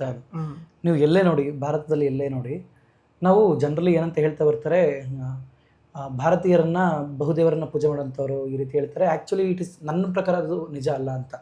ಯಾಕಂದರೆ ಈಗ ನೋಡಿ, ನಿಮ್ಮ ಮನೆ ದೇವರು ಅಂತ ಕೇಳಿದ್ರೆ ನೀವು ಯಾವುದೋ ಒಂದು ದೇವರ ಹೆಸರು ಹೇಳ್ತೀರಿ, ನಮ್ಮ ಮನೆ ದೇವರು ಯಾವುದು ಅಂತ ಕೇಳಿದ್ರೆ ನಾನು ಯಾವುದೋ ಒಂದು ದೇವರ ಹೆಸರು ಹೇಳ್ತೇನೆ. ಅಂದರೆ ಪ್ರತಿಯೊಬ್ಬರಿಗೂ ಅವ್ರದ್ದೇ ಆದಂಥ ಒಂದು ಮನೆ ದೈವ ಅಂತ ಇದೆ, ಕುಲದೈವ ಅಂತ ಇರುತ್ತೆ. ಆದರೆ ಭಾರತೀಯರಲ್ಲಿ ಆ ಅಡ್ಯಾಪ್ಟಬಿಲಿಟಿ ಮತ್ತು ಟಾಲರೆನ್ಸ್ ಎಷ್ಟು ಜಾಸ್ತಿ ಅಂದರೆ ನನ್ನ ಮನೆ ದೇವರು ವೆಂಕಟೇಶ್ವರ, ನನಗೆ ಶಿವ ತುಂಬ ಇಷ್ಟ. ಹೌದು. ಸೊ ನಾನು ಭಾರತೀಯನಾಗಿ ಇಷ್ಟು ಅಡ್ಯಾಪ್ಟಬಿಲಿಟಿ ಕೊಟ್ಟಂಥದ್ದು ಭಾರತ ನನಗೆ. ಅದಕ್ಕೆ ಇದು ಯಾರು ಅಶೋಕ ಒಂದು ಮಾತನ್ನು ಹೇಳ್ತಾನೆ, the man who criticises other religion for the sake of his own religion is irreligious person or non religious person ಅಂತ. ತನ್ನ ಧರ್ಮವನ್ನು ಹೊಗಳಿಕ್ಕೋಸ್ಕರ ಇನ್ನೊಂದು ಧರ್ಮವನ್ನು ಬೈಯಂತವನಿದ್ದಾನಲ್ಲ, ಅವನೊಬ್ಬ ಅಧಾರ್ಮಿಕ ಅಂತ ಅಶೋಕ ಹೇಳಂಥದ್ದು. ಕವಿರಾಜ ಮಾರ್ಗದಲ್ಲಿ ಒಂದು ಸ್ಟೇಟ್ಮೆಂಟ್ ಇದೆ, ಕಸವರವೆಂಬುದು ನೆರೆ ಸೈರಿಸಲಾರ್ಪೊಡೆ ಪರಧರ್ಮಮಂ ಪರವಿಚಾರಮಂ ಅಂತ. ಕಸವರವೆಂಬುದು ನೆರೆ ಸೈರಿಸಲಾರ್ಪೊಡೆ ಪರಧರ್ಮಮಂ ಪರವಿಚಾರಮಂ. ಅಂದರೆ ನಿಜವಾದ ಐಶ್ವರ್ಯ, ಕಸವರ ನಿಜವಾದ ಐಶ್ವರ್ಯ ಅಂದರೆ ಯಾವುದಪ್ಪ ಅಂದರೆ ಪರಧರ್ಮವನ್ನು ಮತ್ತು ಪರವಿಚಾರವನ್ನು ಸಹಿಸ್ಕೊಳ್ಳೋಂಥದ್ದು ಅಂತ. ಇದನ್ನು ಕಲಿಸಿರೋಂಥದ್ದು ನಮ್ಮ ಏನಪ್ಪ ಅಂದರೆ ನಮ್ಮ ಸಂಸ್ಕೃತಿ, ಭಾರತೀಯ ಸಂಸ್ಕೃತಿ ಅನ್ನೋದು ಇದೆಯಲ್ಲ, is one of the great culture and it is continued culture ಅಂತ ಹೇಳ್ತೀವಿ. ನೀವು ಭಾರತದ ಸಿವಿಲೈಸೇಷನ್, ಭಾರತದ ನಾಗರಿಕತೆ ಅಥವಾ ಭಾರತದ ಸಂಸ್ಕೃತಿ ಅಂತ ತಗೊಂಡ್ರೆ ಇಟ್ ಇಸ್ ಕಂಟಿನ್ಯೂಡ್. ನಾವು ಇಂಡಸ್ ವ್ಯಾಲಿ ಸಿವಿಲೈಸೇಷನಲ್ಲಿ ಏನಿತ್ತು ಅದು ಇವತ್ತು ಇದೆ, ಪೆಲಿಯೋಲಿಥಿಕ್ ಕಲ್ಚರಲ್ಲಿ ಏನಿತ್ತು ಅದರ ಎಷ್ಟೋ ಭಾಗವನ್ನು ಇವತ್ತು ಮುಂದುವರಿಸ್ಕೊಳ್ತಾ ಹೋಗ್ತಾ ಇದ್ದೀವಿ. ಇವತ್ತು ಕೂಡ ಇಂಡಸ್ ವ್ಯಾಲಿ ಸಿವಿಲೈಸೇಷನಲ್ಲಿ ನಾವು ತೂಕದ ಮೆಜರ್ಮೆಂಟು, ಒಂದು ಎಕ್ಸಾಂಪಲ್ ಕೊಡೋದಾದರೆ ತೂಕದ ಮೆಜರ್ಮೆಂಟು 4, 8, 16, 32 ಈ ರೀತಿ ಇತ್ತು. ಇವತ್ತು ಕೂಡ 4 ಅಣಿ, 8 ಅಣಿ, 16 ಅಣಿ ಈ ರೀತಿಯೇ ಇದೆ. ಸೊ ಮತ್ತು ಅಲ್ಲಿ ಪಶುಪತಿಯನ್ನು ಪೂಜೆ ಮಾಡ್ತಿದ್ದೋ, ಈಗಲೂ ಕೂಡ ನಾವು ಶಿವನನ್ನು ಪೂಜೆ ಮಾಡ್ತೀವಿ. ಸೊ ಅಲ್ಲಿ ಮದರ್ ಗಾಡೆಸನ್ನು ಪೂಜೆ ಮಾಡ್ತಿದ್ದೋ, ಈಗಲೂ ಕೂಡ ಮದರ್ ಗಾಡೆಸನ್ನು ಪೂಜೆ ಮಾಡ್ತೀವಿ. ಈ ರೀತಿ the civilisation has continued. So there is no civilisation in the world which has continued, only India ಅಂತ ಹೇಳ್ತಾರೆ. ಭಾರತವನ್ನು ಬಿಟ್ಟು ಬೇರೆ ಯಾವುದೇ ಸಿವಿಲೈಸೇಷನ್ ಕೂಡ, ಯಾವುದೇ ನಾಗರಿಕತೆ ಕಂಟಿನ್ಯೂ ಆಗಿಲ್ಲ, ಭಾರತ ಮಾತ್ರ ಅಂತ. ಮತ್ತು ಭಾರತ ಎಷ್ಟು ರೆಸಿಲಿಯೆಂಟಾಗಿ ಡೆವಲಪ್ ಆಯಿತು ಅಂದರೆ ನೀವು ನೋಡಿ, ಭಾರತದ ಮೇಲೆ ಆಕ್ರಮಣ ನಡೆದಂಥದ್ದು, ದಬ್ಬಾಳಿಕೆ ನಡೆದಂಥದ್ದು ಹಲವು ರೀತಿ. ಸಂಸ್ಕೃತಿಯನ್ನು ಸಂಪೂರ್ಣವಾಗಿ ತ್ಯಜಿಸಬೇಕು ಅಂತ ಹೇಳಿ, ಅಂದರೆ ಸಂಸ್ಕೃತಿನ ಸಂಪೂರ್ಣವಾಗಿ ಸರ್ವನಾಶ ಮಾಡಲಿಕ್ಕೆ ಅಂತ ಹೇಳಿ ಹಲವಾರು ನಡೆದಿದ್ದಾವೆ ಪ್ರಯತ್ನಗಳು, ಅದು ನಡೆಯುತ್ತಲೇ ಇರ್ತವೆ. ಹಾಗಿದ್ದರೂ ಕೂಡ ಈ ಸಂಸ್ಕೃತಿ ಏನಾಗ್ತಾ ಬರುತ್ತೆ, ರೆಸಿಲಿಯೆಂಟ್ ಆಗುತ್ತೆ, ಮತ್ತೆ ಹೊಸದಾಗಿ ಬರ್ತಾ ಹೋಗುತ್ತೆ. So that is the beauty of Indian culture. ನೀವು ನೋಡಿ, ಈ 712 ನಮಗೆ ಈ ಇಸ್ಲಾಮಿಕ್ ಅಟ್ಯಾಕ್ ಆಗುತ್ತೆ, Arab invasion of Islam, Arab invasion of Sindh ಆಗುತ್ತೆ. ಅದಾದ ನಂತರ ಭೈರಪ್ಪನವರ ಸಾರಥ್ಯದಲ್ಲಿ ಇದೆಲ್ಲ ಬರುತ್ತೆ. ಅದಾದಮೇಲೆ ನೆಕ್ಸ್ಟ್ ಆವರಣದಲ್ಲೂ ಬರುತ್ತೆ 11th century 12th century ಆದಮೇಲೆ they establish dynasty. But the beauty of that time is they adjusted to Indian culture. Some of the bigots ಇದ್ರು, ಇಲ್ಲ ಅಂತಲ್ಲ. ಈಗ ಫಿರೋಜ್ ಶಾ ತುಘಲಕ್, ಮೊಹಮ್ಮದ್ ಬಿನ್ ತುಘಲಕ್, ಔರಂಗಜೇಬ್ ಈ ರೀತಿಯವರು ಇದ್ದರು. ಬಟ್ ಅದೇ ರೀತಿಯಲ್ಲಿ ನಮ್ಮ ದಾರಾಶಿಕೋ ಇದ್ದ, ಅಕ್ಬರ್ ಇದ್ದ, ಶೇರ್ ಶಾ ಇದ್ದ. ಅಕ್ಬರ್ನ ಇನಿಷಿಯಲ್ ಪಾರ್ಟ್ ಇತ್ತು, ಲೇಟರ್ ಪಾರ್ಟ್ ಅವರು ಸ್ವಲ್ಪ ಬದಲಾಗುವಂಥ ಸಾಧ್ಯತೆ ಇತ್ತು. ಅದ್ರ ಬಗ್ಗೆ ನನಗೆ ಅಷ್ಟು ಐಡಿಯಾ ಇಲ್ಲ. But Akbar, I think that beauty, ಆತ ಅಡ್ಜಸ್ಟ್ ಆಗಿರೋ ರೀತಿ ನನಗೆ ಸಿಕ್ಕಾಪಟ್ಟೆ ಇಷ್ಟ ಆಗುತ್ತೆ. ಇವ್ರನ್ನು ಕೊಡಿ, ಯಾರು Dara Shikoh the son of Shahjahan ಪರ್ಷಿಯನ್ಗೆಲ್ಲ ಕನ್ವರ್ಟ್ ಮಾಡಿದ್ರೆ ಇದು ಟ್ರಾನ್ಸ್ಲೇಟ್ ಮಾಡಿರ್ತಾವ. ಸೊ ಈ ರೀತಿ ಕ್ಯಾರೆಕ್ಟರ್ಗಳು. ಮತ್ತು ಎಷ್ಟೋ ಜನ ನಮ್ಮಲ್ಲಿ ಇವ್ರು ನೋಡಿ, ಸೆಕೆಂಡ್ ಇಬ್ರಾಹಿಂ ಎರಡನೇ ಇಬ್ರಾಹಿಮು, ಅವರನ್ನು ನಾವು ಅವನು ನವರಸ್ ಈ ಕಿತಾಬ್ ಅಂತ ಪುಸ್ತಕವನ್ನು ಬರೆದು ಜಗದ್ಗುರು ಅಂತ ಕರಿತೀವಿ. ಏನಕ್ಕೆ ಅಂದರೆ ಆತ ಹಿಂದೂ ಸಂಸ್ಕೃತಿಯ ಜೊತೆ ಹಿ ವಾಂಟೆಡ್ ಟು ಐಡೆಂಟಿಫೈ. ಇಲ್ಲೊಬ್ಬ ಬೆಂಗಾಲಲ್ಲಿ ಒಬ್ಬ ರಾಜ ಇದ್ದ, ಇಸ್ಲಾಂ ರಾಜ. ಆತ ಚೈತನ್ಯ ಮಹಾಪ್ರಭುವಿಂದ ಇನ್ಫ್ಲೂಯೆನ್ಸ್ ಆಗಿಬಿಟ್ಟು ಕೊಳಲು ಮತ್ತು ನವಿಲ್ಗರಿ ಇಟ್ಕೊಂಡು ಆಸ್ಥಾನಕ್ಕೆ ಬರೋಂಥದ್ದು, ನಾನು ಕೃಷ್ಣನ ಅವತಾರ ಅಂತ. ಈ ರೀತಿ ಎಲ್ಲ. ಮತ್ತೆ ಕಾಶ್ಮೀರ ಜೈನುಲ್ ಅಬ್ದೀನ್ ಇದ್ದು ಗೊತ್ತದ್ದು, ಕಾಶ್ಮೀರದಲ್ಲಿ ಜೈನುಲ್ ಅಬ್ದೀನ್ ಅಂತ. ಅವರ ಸಮಯದಲ್ಲಿಯೂ ಕೂಡ ಹಿಂದೂಗಳಿಗೆ ಬಹಳಷ್ಟು ನೋಡಿ ಆಯ್ತು. ಅಂದರೆ ಇಟ್ಸ್ ಅ ಮಿಕ್ಸ್. ಹೌದೌದು, it's mix. Aurangzeb it became ಯಾವ ರೀತಿ ಅಂತ ಹೇಳ್ತೀವಿ ಅಂದರೆ, ಔರಂಗಜೇಬ್ ಆಗಲಿ ಮೊಹಮ್ಮದ್ ಬಿನ್ ತುಘಲಕ್ ಟೈಮಲ್ಲಾಗಲಿ ಅವ್ರಿಗೆ ಹಿಂದೂ ಧರ್ಮವನ್ನು ಸಪ್ರೆಸ್ ಮಾಡುವಂಥದ್ದಾಗಲಿ ಒಂದು ಅನಿವಾರ್ಯ ಆಗಿಬಿಡ್ತು ಅಂತ. ಅನಿವಾರ್ಯ ಯಾವ ರೀತಿ ಅಂದರೆ, they wanted to establish power, so by suppressing and they wanted to ಏನಂತ ಹೇಳ್ತಾ ಬರ್ತಾರೆ ಅದನ್ನು, ಈ ಬೇರೆ ಯಾರನ್ನೋ ಇಂಪ್ರೆಸ್ ಮಾಡ್ಲಿಕ್ಕೋಸ್ಕರ ಅವರು ಈ ರೀತಿ ಮಾಡಲೇಬೇಕಾದಂತಹ ಒಂದು ಅನಿವಾರ್ಯವಿತ್ತು ಅಂತ. ಅಲ್ಲಿ ಖಲೀಫತ್ ಇತ್ತಲ್ಲ, ಅದನ್ನು ಇನ್ಫ್ಲೂಯೆನ್ಸ್ ಮಾಡಲಿಕ್ಕೆ. ಮತ್ತು ಆ ಖಲೀಫತ್ ಜೊತೆ ಇಲ್ಲಿ ಇದ್ದಂತಹ ಉಲೇಮಗಳು, ಅವರು ಧಾರ್ಮಿಕ ಗುರುಗಳನ್ನು ಅವ್ರನ್ನ ಇನ್ಫ್ಲೂಯೆನ್ಸ್ ಮಾಡಲಿಕ್ಕೆ ಅದೊಂದು ಅನಿವಾರ್ಯ ಆಗೋಯ್ತು. ಅದಕ್ಕೋಸ್ಕರ ಅವ್ರು ಅಷ್ಟು ಕ್ರೂರವಾಗಿ ನಡ್ಕೊಂಡ್ರು. ಆ ಸುಲ್ತಾನ್ ಉಪಾಧಿಯನ್ನು ತಗೊಳ್ಬೇಕಾಯ್ತಂದ್ರೂ ಕೂಡ ಆ ಧರ್ಮದ ಪ್ರಚಾರವನ್ನು ಮಾಡಬೇಕಾಗಿರುವಂಥದ್ದು ಅವಶ್ಯಕತೆ ಅದು ಬಂದೇ ಬಿಡುತ್ತೆ. ಆಮೇಲೆ ನೀವು ಭಾರತೀಯ ಪೊಲಿಟಿಕ್ಸನ್ನು ನೋಡ್ತಾ ಬಂದರೆ, ರಾಜಕೀಯವನ್ನು ನೋಡ್ತಾ ಬಂದರೆ, ಧರ್ಮ ಮತ್ತು ರಾಜಕೀಯ ಯಾವತ್ತೂ ಕೂಡ ಬೇರೆಯಾಗಿ ಕಂಡೇ ಇಲ್ಲ. ಭಾರತೀಯ ಯಾವುದೇ ರಾಜರನ್ನು ನೋಡಿ, ಯಾವುದೇ ರಾಜಕೀಯವನ್ನು ನೋಡಿ, ಅಲ್ಲಿ ಧರ್ಮ ಮತ್ತು ರಾಜಕೀಯ ಯಾವಾಗಲೂ ಕೂಡ ಜೊತೆಯಲ್ಲೇ ಬಂದೈತೆ. ಉದಾಹರಣೆಗೆ ಧರ್ಮ ಅನ್ನುವಂಥದ್ದು ಭಾರತೀಯರಲ್ಲಿ ಎಷ್ಟು ಇನ್ಫ್ಲೂಯೆನ್ಸ್ ಮಾಡುತ್ತೆ ಅಂದರೆ, ನಾಟ್ ಓನ್ಲಿ ಇನ್ ರಾಜಕೀಯ, ಸಾಹಿತ್ಯದಲ್ಲೂ ಕೂಡ. ಅದಕ್ಕೆ ಇ ಪಿ ರೈಸ್ ಅನ್ನುವಂಥ ಒಬ್ಬ ಇವನು ಭಾಷಾವಿಜ್ಞಾನಿ, ಆತ ಏನಂತ ಹೇಳ್ತಾನೆ ಅಂದರೆ, ಕನ್ನಡ ಸಾಹಿತಿಗಳಿಗೆ ಸೃಜನಶೀಲತೆಯನ್ನು ಸೃಷ್ಟಿಸಲಿಕ್ಕೆ ಬರಲ್ಲ, ಬರೀ ಧರ್ಮ ಧರ್ಮ ಧರ್ಮ ಅಂದ್ಕೊಂಡು ಬರೀ ಧರ್ಮವನ್ನೇ ಸೃಷ್ಟಿಸಿ ಬರೀ ಶುಷ್ಕ ಒಣಕಾವ್ಯವನ್ನು ರಚಿಸವ್ರೆ ಅಂತ ಹೇಳ್ತಾನೆ. ಅದಕ್ಕೆ ಪ್ರೂವ್ ಕೂಡ ಮಾಡ್ಬೋದು, ಅದನ್ನು ಅಪೋಸ್ ಕೂಡ ಮಾಡ್ಬೋದು. ಈಗ ಉದಾಹರಣೆಗೆ ನೀವು ಜೈನ ಸಾಹಿತ್ಯವನ್ನು ನೋಡಿ, 10ನೇ ಶತಮಾನದ ಸಾಹಿತ್ಯಗಳು, ಪಂಪ, ರನ್ನ, ಪೊನ್ನ, ಇವರೆಲ್ಲ ಧಾರ್ಮಿಕ ಕಾವ್ಯವನ್ನು ರಚಿಸಿದಂಥವ್ರು. ಬೆಳಗುವಿನಲ್ಲಿ ಲೌಕಿಕಂ, ಅಲ್ಲಿ ಜಿನಾಗಮಂ ಅಂತ ಹೇಳ್ತಾನೆ ಅವನು. ಸೊ ಈ ರೀತಿ ಪಂಪ ಅವನು ಲೌಕಿಕ ಮತ್ತೆ ಜಿನಾಗಮಂ ಬರೆಯುವ. ಜನ್ನ ಏನಂತ ಹೇಳ್ತಾನೆ, ಧರ್ಮದಿಂದ ಆಗದು ದೇಮ್ ಅಂತ ಹೇಳ್ತಾನೆ. ಧರ್ಮದಿಂದ ಆಗದೆ ಇರೋಂಥದ್ದು ಯಾವುದು ಅಂತ, ನಾನು ಧರ್ಮಕ್ಕೋಸ್ಕರ ಮಾತ್ರ ಕಾವ್ಯವನ್ನು ರಚಿಸಬೇಕು ಅಂತ. ಹರಿಹರನು ಅದೇ ರೀತಿ ಭಕ್ತಿಗೋಸ್ಕರ ಕಾವ್ಯವನ್ನು ರಚಿಸಬೇಕು, ಕುಮಾರವ್ಯಾಸ ಭಕ್ತಿಗೋಸ್ಕರ, ಲಕ್ಷ್ಮೀಶ ಭಕ್ತಿಗೋಸ್ಕರ. ಅದಾದಮೇಲೆ ವಚನ ಸಾಹಿತ್ಯ ಅದೊಂದು ಶೈವ ಧರ್ಮವನ್ನು ಅನುಸರಿಸಿದ್ದು, ದಾಸ ಸಾಹಿತ್ಯ ಅದೊಂದು ಇದನ್ನು, ಎಲ್ಲರೂ ಕೂಡ ಧರ್ಮವನ್ನೇ ಬರೆದ್ರು ಅಂತ. ಈ ಪ್ರೈಸ್ ಹೇಳಿರೋ ಸ್ಟೇಟ್ಮೆಂಟ್ ಆ ರೀತಿ ಅನಿಸ್ಬಿಡುತ್ತೆ. ಆದರೆ ಅದಕ್ಕೆ ಅಪೋಸಿಟ್ ಮಾಡ್ಬೋದು. ಪಂಪ ಮನುಜ ಜಾತಿ ತಾನೊಂದೇ ಒಲಂ ಅಂತ ಹೇಳ್ತಾನೆ, ಮನುಜ ಜಾತಿ ತಾನೊಂದೇ ಒಲಂ ಅಂತ. ರನ್ನ ಆತನ ಚಿತ್ರಿಸಿರುವಂಥ ಶೈಲಿ, ನಾಟಕೀಯತೆ, ಮತ್ತು ಜನ್ನನಲ್ಲಿ ಬಂದಿರುವಂತಹ ಬದುಕಿನ ರೀತಿಗಳು, ಮನಸ್ಸಿಜನ ಮಾಯೆ, ವಿಧಿವಿಳಸನ ನೆರಮಡೆ ಕೊಂದು ಕೂಗದೆ. ಆ ಸ್ಟೇಟ್ಮೆಂಟ್ ನೋಡಿ ಸರ್, ಯಪ್ಪ ಎಂತ ಅಂದ್ರೆ ಮನ್ಮಥ ಅಂತ. ಅವನ ಮಾಯೆ ವಿಧಿಯ ಜೊತೆ ಕೈ ಸೇರಿದ್ರೆ ಮನುಷ್ಯನಿಗೆ ಏನು ಬೇಕಾದ್ರೂ ಮಾಡ್ಬಿಡುತ್ತೆ ಅಂತ. DVG ಹೇಳ್ತಾರಲ್ಲ, ರಾವಣನ ಹಳಿವವನೇ, ಜೀವವನ್ನೇ ಬಿಸಿಟಿಸುವ ಲಾವಣ್ಯವೆಂತಹದೋ ಮೋಹವೆಂತಹದೋ ಅರಿತು ತಿಳಿದು ಅಳಿಯುವಡೆ ಹಳಿ, ಗಾವಿಲನ ಗಳಹೇನು ಮಂಕುತಿಮ್ಮ ಅಂತ. ರಾವಣನ ನೀನು ಬೈಲಿಕ್ಕೆ ಹೋಗ್ತೀಯಾ, ಆದರೆ ಅವನ ಜೀವವನ್ನೇ ಬಿಸಾಡಬೇಕು ಅನ್ನೋಷ್ಟು ಮೋಹ ಅವನನ್ನ ಆಕ್ಯುಪೈ ಮಾಡ್ಕೊಬಿಡ್ತಲ್ಲ, ಆಕೆಯ ಲಾವಣ್ಯ ಆ ರೀತಿ ಇನ್ಫ್ಲೂಯೆನ್ಸ್ ಮಾಡ್ತಲ್ಲ, ಅದರ ಪ್ರಭಾವ ನಿನಗೆ ಗೊತ್ತಿದೆಯಾ ಅಂತ. ಅದು ಗೊತ್ತಿದ್ರೆ ತಿಳ್ಕೊ, ತಿಳಿದ್ಬಿಟ್ಟು ಬೈ. ಸೊ ಗಾವಿಲನ ರೀತಿ ದಡ್ಡನ ರೀತಿ ಆಡ್ಲಿಕ್ಕೆ ಹೋಗ್ಬೇಡ ಅಂತ. ನೋಡಿ ಎಷ್ಟು ಅದ್ಭುತ ಅನಿಸುತ್ತೆ. ಸೊ ಈ ರೀತಿ ಧರ್ಮ, ಅದಾದ್ಮೇಲೆ ಧರ್ಮವನ್ನು ಬಿಟ್ಟು ಕೂಡ ಬರ್ತಿದ್ದಾರೆ ವಚನ ಸಾಹಿತ್ಯದಂಥ ಸಾಮಾಜಿಕ. ಗಾವಿಲ ಅಂದರೆ ಒಂದು ರೀತಿ ದಡ್ಡ ಅನ್ನೋ ರೀತಿ ಏನೋ ಬರುತ್ತೆ. ಸೊ ಈ ರೀತಿ ಏನಪ್ಪ, ಧರ್ಮ ನೋಡಿ, ಧರ್ಮವನ್ನು ಕಂಟ್ರೋಲ್ ಮಾಡಿದೆ ನಿಜ, ಆದರೆ ಸಾಮಾಜಿಕ ಕ್ರಾಂತಿಯನ್ನು ಯಾರೂ ಕೂಡ ಮೀರಿಲ್ಲ. ಸಮಾಜವನ್ನು ಬದಲಾಯಿಸಬೇಕು ಅನ್ನೋದನ್ನ ಯಾರೂ ಕೂಡ ಇದನ್ನ ಮಾಡಿಲ್ಲ. ಪಂಪನು ಕೂಡ ಏನಂತ ಹೇಳ್ತಾನೆ, ಕುಲಂ ಕುಲಮಲ್ತು ಚಲಂ ಕುಲಂ ಹಣ್ಮು ಕುಲಂ ಅಭಿಮಾನ ಕುಲಂ ಅಂತ ಹೇಳಿ. ಅವನು ದ್ರೋಣ ಮತ್ತೆ ಇವರು ಯಾರೋ ಕೃಪಾಚಾರ್ಯ, ಆ ಕೃಪಾಚಾರ್ಯ ಏನು ಮಾಡ್ತಾ ಬರ್ತಾರೆ, ಅರ್ಜುನನ ಸಮಯ ಪರೀಕ್ಷೆ, ಇದು ಯುದ್ಧ ಪರೀಕ್ಷೆ ನಡೀತಾ ಇರುತ್ತೆ, ನಿನ್ನ ಕುಲ ಯಾವುದು ಅಂತ ಕೇಳ್ತಾರೆ. ಅದಕ್ಕೆ ಅವನು ಎಂಥ ಸ್ಟೇಟ್ಮೆಂಟ್ ಅಂದರೆ, ಕುಲಮೆಂಬುದುಂಟೆ ಬೀರಮೇ ಕುಲಮಲ್ಲವೇ ಅಂತಾನೆ. ಕುಲ ಅನ್ನೋದೇನಾದರೂ ಇದೆಯಾ, ನನ್ನ ಶೌರ್ಯವೇ ಕುಲ ಅಲ್ವಾ ಅಂತ, ನನ್ನ ವೀರತ್ವವೇ ಕುಲ ಅಲ್ವಾ ಅಂತ. ಸೊ ಕೊನೆಯಲ್ಲೂ ಅಷ್ಟೇ, ನಾಲಿಗೆ ಕುಲಮಂ ತೋರ್ಪದು ಅಂತ ದ್ರೋಣ ಬೈತಾನೆ. ನಿನ್ನ ನಾಲಿಗೆ ನಿನ್ನ ಜಾತಿ ತೋರಿಸುತ್ತೆ ಅಂತ. ಅದು ಈಗಲೂ ಕೂಡ ಬೈತಾರೆ. ಸೊ ನೀನು ಮಾತಾಡೋ ರೀತಿ ನಿನ್ನ ಜಾತಿ ತೋರಿಸುತ್ತೆ. ಅದಕ್ಕೆ ಅವನೇನಂತ ಹೇಳ್ತಾನೆ, ಕುಲಂ ಕುಲಮಲ್ತು ಚಲಂ ಕುಲಂ ಅಣ್ಮು ಕುಲಂ ಅಭಿಮಾನ ಕುಲಂ ಅಂತ. ಕುಲ ಅಂದರೆ ಕುಲ ಅಲ್ಲ, ಛಲ ಅನ್ನುವಂಥದ್ದು ಕುಲ, ಅಭಿಮಾನ ಅನ್ನುವಂಥದ್ದು ಕುಲ, ಅಣ್ಮು ಇದು ಸತ್ಯ ಅನ್ನುವಂಥದ್ದು ಒಂದು ಕುಲ. ಈ ಕುಲ ಅನ್ನೋದು ಎಲ್ಲಿದೆ ಅಂತ ದುರ್ಯೋಧನ ಅದೇ ಕೇಳ್ತಾನೆ. ನೀವು ಕುಲ ಅಂತ ಹೇಳ್ತಿರಲ್ಲಪ್ಪ ನೀವು ದ್ರೋಣಾಚಾರ್ಯ ಮತ್ತು ಕೃಪಾಚಾರ್ಯ, ನೀವು ಹುಟ್ಟಿದಂತಹ ಕುಂಭಪಾತ್ರೆ ಹುಲ್ಲಿನ ಪಾತ್ರೆಗೆ ಕುಲ ಇದೆಯಾ ಅಂತ. ಸೊ ಅವ್ನಿಗೆ ಪ್ರಶ್ನೆ ಮಾಡೋಂಥದ್ದು, ದ್ರೋಣ ಹುಟ್ಟಿದ್ದು ಕುಂಭಪಾತ್ರೆಯಲ್ಲಿ, ಕೃಪ ಹುಟ್ಟಿದ್ದು ಒಂದು ಹುಲ್ಲಲ್ಲಿ. ಸೊ ಅದರೊಳಗೆ ಕುಲ ಇದೆಯಾ, ನೀನು ಕುಲವನ್ನು ಏನಕ್ಕೆ ಇದೆಯಾ, ಇದನ್ನು ಎಷ್ಟು ಕುಲವನ್ನು ಹುಡುಕ್ಬಾರ್ದು ವೀರರಲ್ಲಿ ಅಂತ ಹೇಳುವಂಥದ್ದು ಮಾತುಗಳು. ಅದ್ಭುತವಾಗಿ ಸೃಜನಶೀಲತೆಯನ್ನು ಸೃಷ್ಟಿಸ್ತಾರೆ. ಅದು ಕುವೆಂಪು ಅವರಿಗೆ ಒಂದು ಸರಿ ತೇಜಸ್ವಿಗೆ, ಪೂರ್ಣಚಂದ್ರ ತೇಜಸ್ವಿ ಅವ್ರಿಗೆ ಇಂಗ್ಲೀಷ್ ಟೀಚರು ಯಾರೋ ಒಬ್ಬರು ಏನಂತ ಹೇಳ್ತಾರಂತೆ, ಕನ್ನಡದ ಸಾಹಿತಿಗಳು ಅಷ್ಟು ಶ್ರೇಷ್ಠ ಅಲ್ಲ, ಇಂಗ್ಲೀಷ್ ಸಾಹಿತಿಗಳು ತುಂಬ ಅದ್ಭುತವಾಗಿ ಕಾವ್ಯವನ್ನು ರಚಿಸಬಲ್ಲರು, ಹಂಗೆ ಹಿಂಗೆ ಅಂತ ಹೇಳ್ತಾರಂತೆ. ತೇಜಸ್ವಿ ಹೋಗ್ಬಿಟ್ಟು ಕುವೆಂಪು ಅವ್ರ ಹತ್ರ ಹೇಳ್ತಾರೆ, ನಮ್ಮ ಟೀಚರ್ ಈ ರೀತಿ ಹೇಳ್ತಿರೋ ಅಂತ. ಅದಕ್ಕೆ ಕುವೆಂಪು ಅವ್ರು ಏನಂತ ಹೇಳ್ತಾರೆ ಅಂದರೆ, ನಮ್ಮ ಪಂಪ 10ನೇ ಶತಮಾನದಲ್ಲಿ ಕಾವ್ಯವನ್ನು ರಚಿಸ್ತಾ ಇರ್ಬೇಕಾದ್ರೆ, ಮಹಾಕಾವ್ಯವನ್ನು ನಿಮ್ಮ ಇಂಗ್ಲೀಷ್ ಸಾಹಿತಿಗಳು ಗೆಡ್ಡೆಗಣಿಸ್ ತಿಂತಿದ್ರು ಅಂತ. ಹೌದು. ಸೊ ಕಾಡಲ್ಲಿ ಅಲ್ಕೊಂಡು ಅದು ಟ್ರೈಬಲ್ ಇನ್ವೇಷನ್ಸ್ ಆಗಿ ಇದೆಲ್ಲ ಅವೆಲ್ಲ ಏನೇನೋ ಶತಮಾನದವರೆಗೂ ಏನು ಗೊತ್ತೇ ಇರಲಿಲ್ಲ ಅವ್ರಿಗೆ. 11th 12th ಅನ್ಕೊಳ್ಳಿ ಬ್ರಿಟನ್ ಟೈಮಲ್ಲಿ. ಅದು ಪಾಶ್ಚಾತ್ಯ ಇದನ್ನ ನಾನು ಅದಕ್ಕೆ ರೆಸಿಲಿಯನ್ಸ್ ಹೇಳಿದ್ನಲ್ಲ, ಭಾರತೀಯ ಸಂಸ್ಕೃತಿಗೆ ನಮ್ಗೆ ಇಸ್ಲಾಂಗಿಂತ ಜಾಸ್ತಿ ಹೊಡೆತ ಕೊಟ್ಟಿದ್ದು ಬ್ರಿಟಿಷ್ ಆಡಳಿತ. ಇಸ್ಲಾಂ ನಮ್ಮನ್ನ ಫಿಸಿಕಲಿ ಅಸಾಲ್ಟ್ ಮಾಡಿತು, ಇಸ್ಲಾಂ ಇನ್ವೇಷನ್ ಅಂತ ಬಂದರೆ. But it became Indian part, ಭಾರತೀಯ ಭಾಗವಾಗಿ ಅದು ಉಳ್ಕೊಬಿಡ್ತು. ಇವತ್ತು ನೋಡಿ ಪಾಕಿಸ್ತಾನ, ಬಾಂಗ್ಲಾದೇಶ, ಇಲ್ಲೆಲ್ಲ Islam they are become Indian part.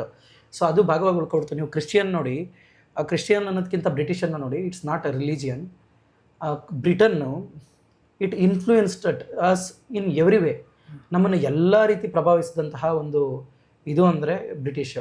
ನಮ್ಮ ನಿಜವಾದ ಇದನ್ನು ದಬ್ಬಾಳಿಕೆಯನ್ನು ಮಾಡಿದಂಥವ್ರು, ನಮ್ಮ ಮೇಲೆ ನಿಜವಾದ ಶೋಷಣೆಯನ್ನು ಮಾಡಿದಂಥವ್ರು ಬ್ರಿಟಿಷರು ಅಂತ. ಆ್ಯಕ್ಚುಲಾಗಿ ಇವತ್ತು ನೋಡಿ ನಾವು ಹಾಕಿರೋ ಬಟ್ಟೆನೂ ಬ್ರಿಟಿಷ್, ನಾವು ಮಾತಾಡುವಂಥ ಭಾಷೆ ಆಲ್ಮೋಸ್ಟ್ ಬ್ರಿಟಿಷ್.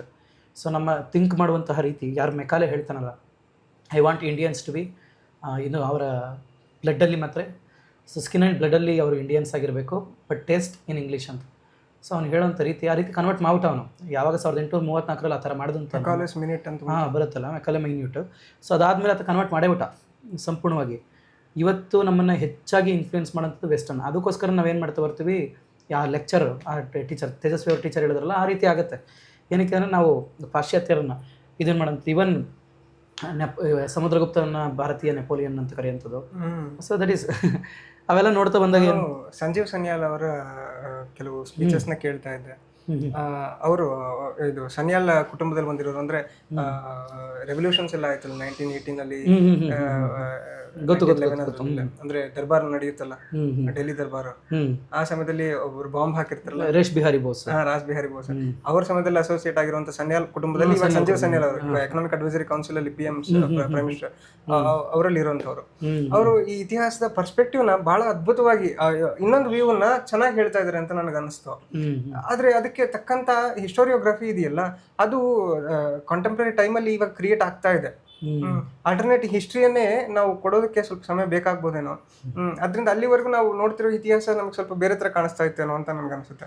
ಅಂದ್ರೆ ಇತಿಹಾಸ ನನಗೆ ಅನ್ಸೋದೇನಪ್ಪ ಅಂದ್ರೆ, ಈಗ ನೋಡಿ, ಈಗ ಒಂದು ಆಲ್ಟರ್ನೇಟಿವ್ ಹಿಸ್ಟ್ರಿ ಬರುತ್ತೆ ಅಂದ್ರೂ ನೆಕ್ಸ್ಟ್ ಇನ್ನೊಂದು ಸ್ವಲ್ಪ ಕಾಲ ಆದ್ಮೇಲೆ ಮತ್ತೆ ಇದೊಂದು ಆಲ್ಟರ್ನೇಟಿವ್ ಆಗುತ್ತೆ. ಏನಕ್ಕೆ ಅಂದ್ರೆ what we know about history is very minimum. ಹೌದು, ತುಂಬಾ ಕಡಿಮೆ. History is nothing but interpretation of by intellectuals. ಈಗ ನಾವೇನು ಬರಿತೀವಿ ಅದು ಏನಾಗ್ತಾ ಬರುತ್ತೆ, ಹಿಸ್ಟ್ರಿ ಅನ್ನೋದು ಇತಿಹಾಸ ಅನ್ನೋಂಥದ್ದು ಒಬ್ಬ ಇಂಟೆಲೆಕ್ಚುವಲ್, ಒಬ್ಬ ಬೌದ್ಧಿಕ ಇರೋಂಥವನು ಅವ್ನು ಇಂಟರ್ಪ್ರೇಟ್ ಮಾಡ್ತಾ ಹೋಗ್ತಾನೆ. ಈಗ ಉದಾಹರಣೆಗೆ ಟಿಪ್ಪು ಸುಲ್ತಾನ್ ಪಾತ್ರವನ್ನು ತಗೊಂಡ್ರೆ ನೀವು, ಅದು ಗಿರೀಶ್ ಕಾರ್ನಾಡ್ ಅವ್ರಿಗೆ ಒಂದು ರೀತಿ ಕಾಣಿಸುತ್ತೆ, SL ಭೈರಪ್ಪ ಅವ್ರಿಗೆ ಒಂದು ರೀತಿ ಕಾಣಿಸುತ್ತೆ, ವಿಕ್ರಮ್ ಸಂಪತ್ ಅವ್ರಿಗೆ ಬೇರೆ ರೀತಿ ಕಾಣಿಸುತ್ತೆ. ಅದೇ ವಿಕ್ರಮ್ ಸಂಪತ್ ಅವರು ಭೈರಪ್ಪನಿಂದ ಇನ್ಫ್ಲೂಯೆನ್ಸ್ ಆದಂಥವ್ರು. ಅವ್ರ ಆರ್ಟಿಕಲ್ ಇದನ್ನೇ ಭೈರಪ್ಪ ಅವರೇ ಬರೆದಿರೋದು ವಿಕ್ರಮ್ ಸಂಪತ್ ಅವ್ರಿಗೆ.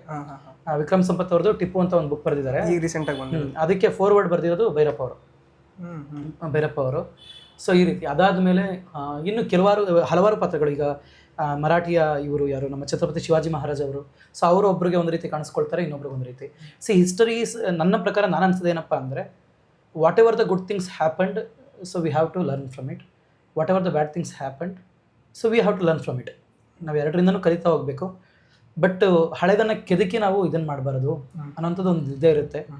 ಆಮೇಲೆ ಇನ್ನೊಂದೇನಪ್ಪ ಅಂದರೆ ಅಷ್ಟೇ, ಅದೇ ಹಿಸ್ಟ್ರಿ ಅಂತ ಬಂದಾಗ ಅಷ್ಟೇ ನಾನು ಹೇಳಂಥದ್ದು. ನಾನಷ್ಟೇ, ಈಗ ನಾವು ಹಿಸ್ಟ್ರಿ UPSC ಜರ್ನಿ ಅಂತ ಬಂದಾಗ ಅಷ್ಟು ಹಿಸ್ಟ್ರಿನ ಓದಿರ್ತೀವಿ. ನಾವು ಸಂಪೂರ್ಣವಾಗಿ ವಿಕ್ರಮ್ ಸಂಪತ್ ಅವ್ರ ಲೆವೆಲ್ಗೆಲ್ಲ ನಾವು ರಿಸರ್ಚ್ ಮಾಡಲಿಕ್ಕೂ ಆಗಲ್ಲ, ಭೈರಪ್ಪ ಗಿರೀಶ್ ಕಾರ್ನಾಡ್ ಅವ್ರ ಲೆವೆಲ್ಗೂ ನಾವು ರಿಸರ್ಚ್ ಮಾಡಲಿಕ್ಕಾಗಲ್ಲ.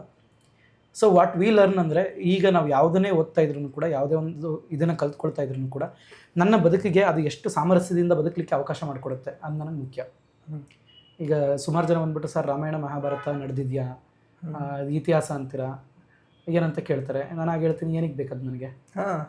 ಅದರಿಂದ ಕಲಿಯುವಿಕೆ ಏನಾದ್ರು ಸಿಕ್ತು ಅಂದ್ರೆ ಆ ಭಾವ ಏನಾದ್ರು ನಿಮ್ಗೆ ಟಚ್ ಆಯ್ತು ಅಂತಂದ್ರೆ ಅದನ್ನ ತಗೊಳ್ಳಿ ಅಷ್ಟೇ ಸಾಕು. ಅದನ್ನೇ ಈಗ there are some good values, there are some bad values. So take the good values. Kuvempu ಅವರು ಇದಕ್ಕೆ ಜನಪ್ರಿಯ ವಾಲ್ಮೀಕಿ ರಾಮಾಯಣ ಅನ್ನುವಂಥ ಪುಸ್ತಕದಲ್ಲಿ ಮುನ್ನುಡಿ ಬರೀತಾ ಇರ್ಬೇಕಾದ್ರೆ ಹೇಳ್ತಾರೆ, ಕಬ್ಬಿದೆ ನೋಡಿ, ಕಬ್ಬಲ್ಲಿ ದೊಣ್ಣೆ ಗುಣ ಇದೆ, ಕಬ್ಬಿಂದ ಹೊಡಿಬೋದು, ಬಟ್ ನಾವು ಯಾರು ಯೂಸ್ ಮಾಡಲ್ಲ ಅದಕ್ಕೆ ಅಲ್ವಾ. ಕಬ್ಬಿನಲ್ಲಿ ದೊಣ್ಣೆ ಗುಣ ಇದೆ, ಆದರೆ ಕಬ್ಬಿನ ಮೂಲವಾಗಿ ನಾವು ಬಳಸೋಂಥದ್ದು ಕಬ್ಬಿನ ಮುಖ್ಯವಾಗಿ ನಾವು ಬಳಸೋಂಥದ್ದು ರಸಕ್ಕೋಸ್ಕರ, ದೊಣ್ಣೆಗೋಸ್ಕರ ಅಲ್ಲ. ಹಂಗಂದ್ಬಿಟ್ಟು ಕಬ್ಬಿನಲ್ಲಿ ದೊಣ್ಣೆ ಗುಣ ಇದೆ, ಸೊ ಅದನ್ನು ನಾವು ಯೂಸ್ ಮಾಡಲ್ಲ. ಅದೇ ರೀತಿ ರಾಮಾಯಣ ಮತ್ತು ಮಹಾಭಾರತದಲ್ಲಿ ಸೊ ಇತಿಹಾಸ ಇರ್ಬೋದು, ಏನಾದರೂ ಒಂದು ಇರ್ಬೋದು, ಅದು ನನಗೆ ಮುಖ್ಯ ಅಲ್ಲ, ನನಗೆ ಅದರ ರಸ ಮುಖ್ಯ ಅವ್ರು ಹೇಳೋಂಥದ್ದು. ಸೊ ಆ ರೀತಿ ಹೇಳ್ತಾರೆ. ಸೊ ಅದು ನನಗೆ ಬೇಕು ಅನಿಸುತ್ತೆ. ನಾವು ಇತಿಹಾಸವನ್ನೇ ನೋಡಿ, ಸಾಹಿತ್ಯವನ್ನೇ ನೋಡಿ, ಯಾವುದನ್ನೇ ನೋಡಿ, ನಿನ್ನ ಬದುಕಿಗೆ ಏನು ಕೊಡ್ತಿದೆ ಅದು ಮುಖ್ಯ ಆಗುತ್ತೆ. ನನಗೆ ಏನೋ ಒಂದನ್ನು ಇದನ್ನು ಮಾಡಿಕೊಂಡು, ನಾನು ಚಿಂತೆ ಮಾಡಿಕೊಂಡು, ಜಗಳ ಮಾಡಿಕೊಂಡು, ಯುದ್ಧ ಮಾಡಿಕೊಂಡು ಕುತ್ಕೋತೀನಿ ಅಂದರೆ ಅದು ನಿನ್ನ ಬದುಕಿಗೆ ಏನೋ ಒಂದು ವ್ಯಾಲ್ಯೂ ಅಡಿಷನ್ ಕೊಡ್ತಾ ಇಲ್ಲ ಅನ್ನೋದು ನನ್ನ ಇದು ಪರ್ಸ್ಪೆಕ್ಟಿವ್. ಅದಕ್ಕೆ ನಾನು ಹೇಳ್ತೇನೆ, ಬಿ ನ್ಯೂಟ್ರಲ್. ಡೋಂಟ್ ಒಂದು ಯಾವುದೋ ಒಂದು ಸಿದ್ಧಾಂತದ ಮುಖಾಂತರ, ಅದನ್ನೇ ಭೈರಪ್ಪ ಅವರು ಅದನ್ನೇ ಹೇಳ್ತಾರೆ, ಸತ್ಯಾನ್ವೇಷಣೆ ಮಾಡಬೇಕು. ಸತ್ಯಾನ್ವೇಷಣೆ it's a fact. I am just telling the fact. It's not ideology or anything. So I am just telling the fact ಅಂತ ನಾನೊಂದು ವಿಷಯಗಳನ್ನು ಹೇಳ್ತಾ ಹೋಗಬೇಕು ಅಷ್ಟೇ ಹೊರತು, ಆ ವಿಷಯಗಳು ಸತ್ಯವನ್ನು ಹೇಳೋಣ. ಅದು ಯಾವ ರೀತಿ ತಗೊಳ್ತೀಯ ತಗೋ ಅಷ್ಟೇ. ನಾನು ಕಂಡ ಸತ್ಯ, ಆ ಸತ್ಯ ನಾನು ಕಂಡಿದ್ದೀನಿ, ನಿನಗೆ ಬೇರೆ ಥರ ಕಾಣಿಸ್ಬೋದು ಅಷ್ಟೇ, ಮುಗೀತು. ಸೊ ಏನಕ್ಕೆ ಬೇಕು ಅದನ್ನು ಅಂದರೆ ಈಗ ಮತ್ತೆ ಅದನ್ನೇ ಇದನ್ನು ಮಾಡ್ಕೊಂಡು ನಾವು ಏನಕ್ಕೆ ಜಗಳ ಆಡಬೇಕು? ಇದನ್ನ ವಿಚಾರದ ವೈರುಧ್ಯಗಳು ವೈಮನಸ್ಯಗಳಿಗೆ ಈಡಾಗಬಾರ್ದು ಅಂತ. ಇದನ್ನೇ ಏನ್ ಮೂರ್ತಿರಾವ್ ಅವರು ತಮ್ಮ ದೇವರ ಬುಕ್ಕಲ್ಲಿ ಇದನ್ನೇ ಹೇಳ್ತಾರೆ. ಈಗ ನಾನು ದೇವ್ರನ್ನ ನಂಬಲ್ಲ, ನೀನು ದೇವ್ರನ್ನ ನಂಬ್ತೀಯ ಅಂತ. ಏನ್ ಮೂರ್ತಿರಾವ್ ಅವ್ರ ಪರ್ಸ್ಪೆಕ್ಟಿವ್ ಅವರು, ನಾನು ದೇವ್ರನ್ನ ನಂಬಲ್ಲ, ನೀನು ದೇವ್ರನ್ನ ನಂಬ್ತೀಯ ಅಂದಾಗ ನಮ್ಮಿಬ್ರು ನಡುವೆ ನಡೆಯೋ ಡಿಸ್ಕಷನ್ನು ಕುಹಕ ಇರಬಾರ್ದು, ವ್ಯಂಗ್ಯ ಇರಬಾರ್ದು, ತಿರಸ್ಕಾರ ಇರಬಾರ್ದು, ಸಮಾನವಾಗಿ ನಡಿಬೇಕು. ನನ್ನ ವಿಚಾರಗಳನ್ನು ನಿನಗೆ ಹೇಳ್ತೀನಿ, ನಿನ್ನ ವಿಚಾರಗಳನ್ನು ನನಗೆ ಹೇಳು.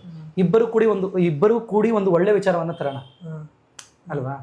ಸೊ ಒಂದು ಬೆಸ್ಟ್ ವಿಚಾರವನ್ನು ತರೋಣ. ಅದನ್ನು ಬಿಟ್ಬಿಟ್ಟು ನಾನೇ ಸರಿ ಅನ್ನುವಂಥವಾದ ನನಗೂ ಬೇಡ, ನೀನೇ ಸರಿ ಅನ್ನುವಂಥವಾದ ನಿನಗೂ ಬೇಡ. ಇದೇ ತಾನೇ ಬೇಕಿರೋಂಥದ್ದು. ಏನು ಮೂರ್ತಿರಾವ್ ಅವರು ದೇವ್ರ ಪುಸ್ತಕವನ್ನು ಓದಿದ್ರೆ ಅದ್ಭುತವಾಗೈತೆ.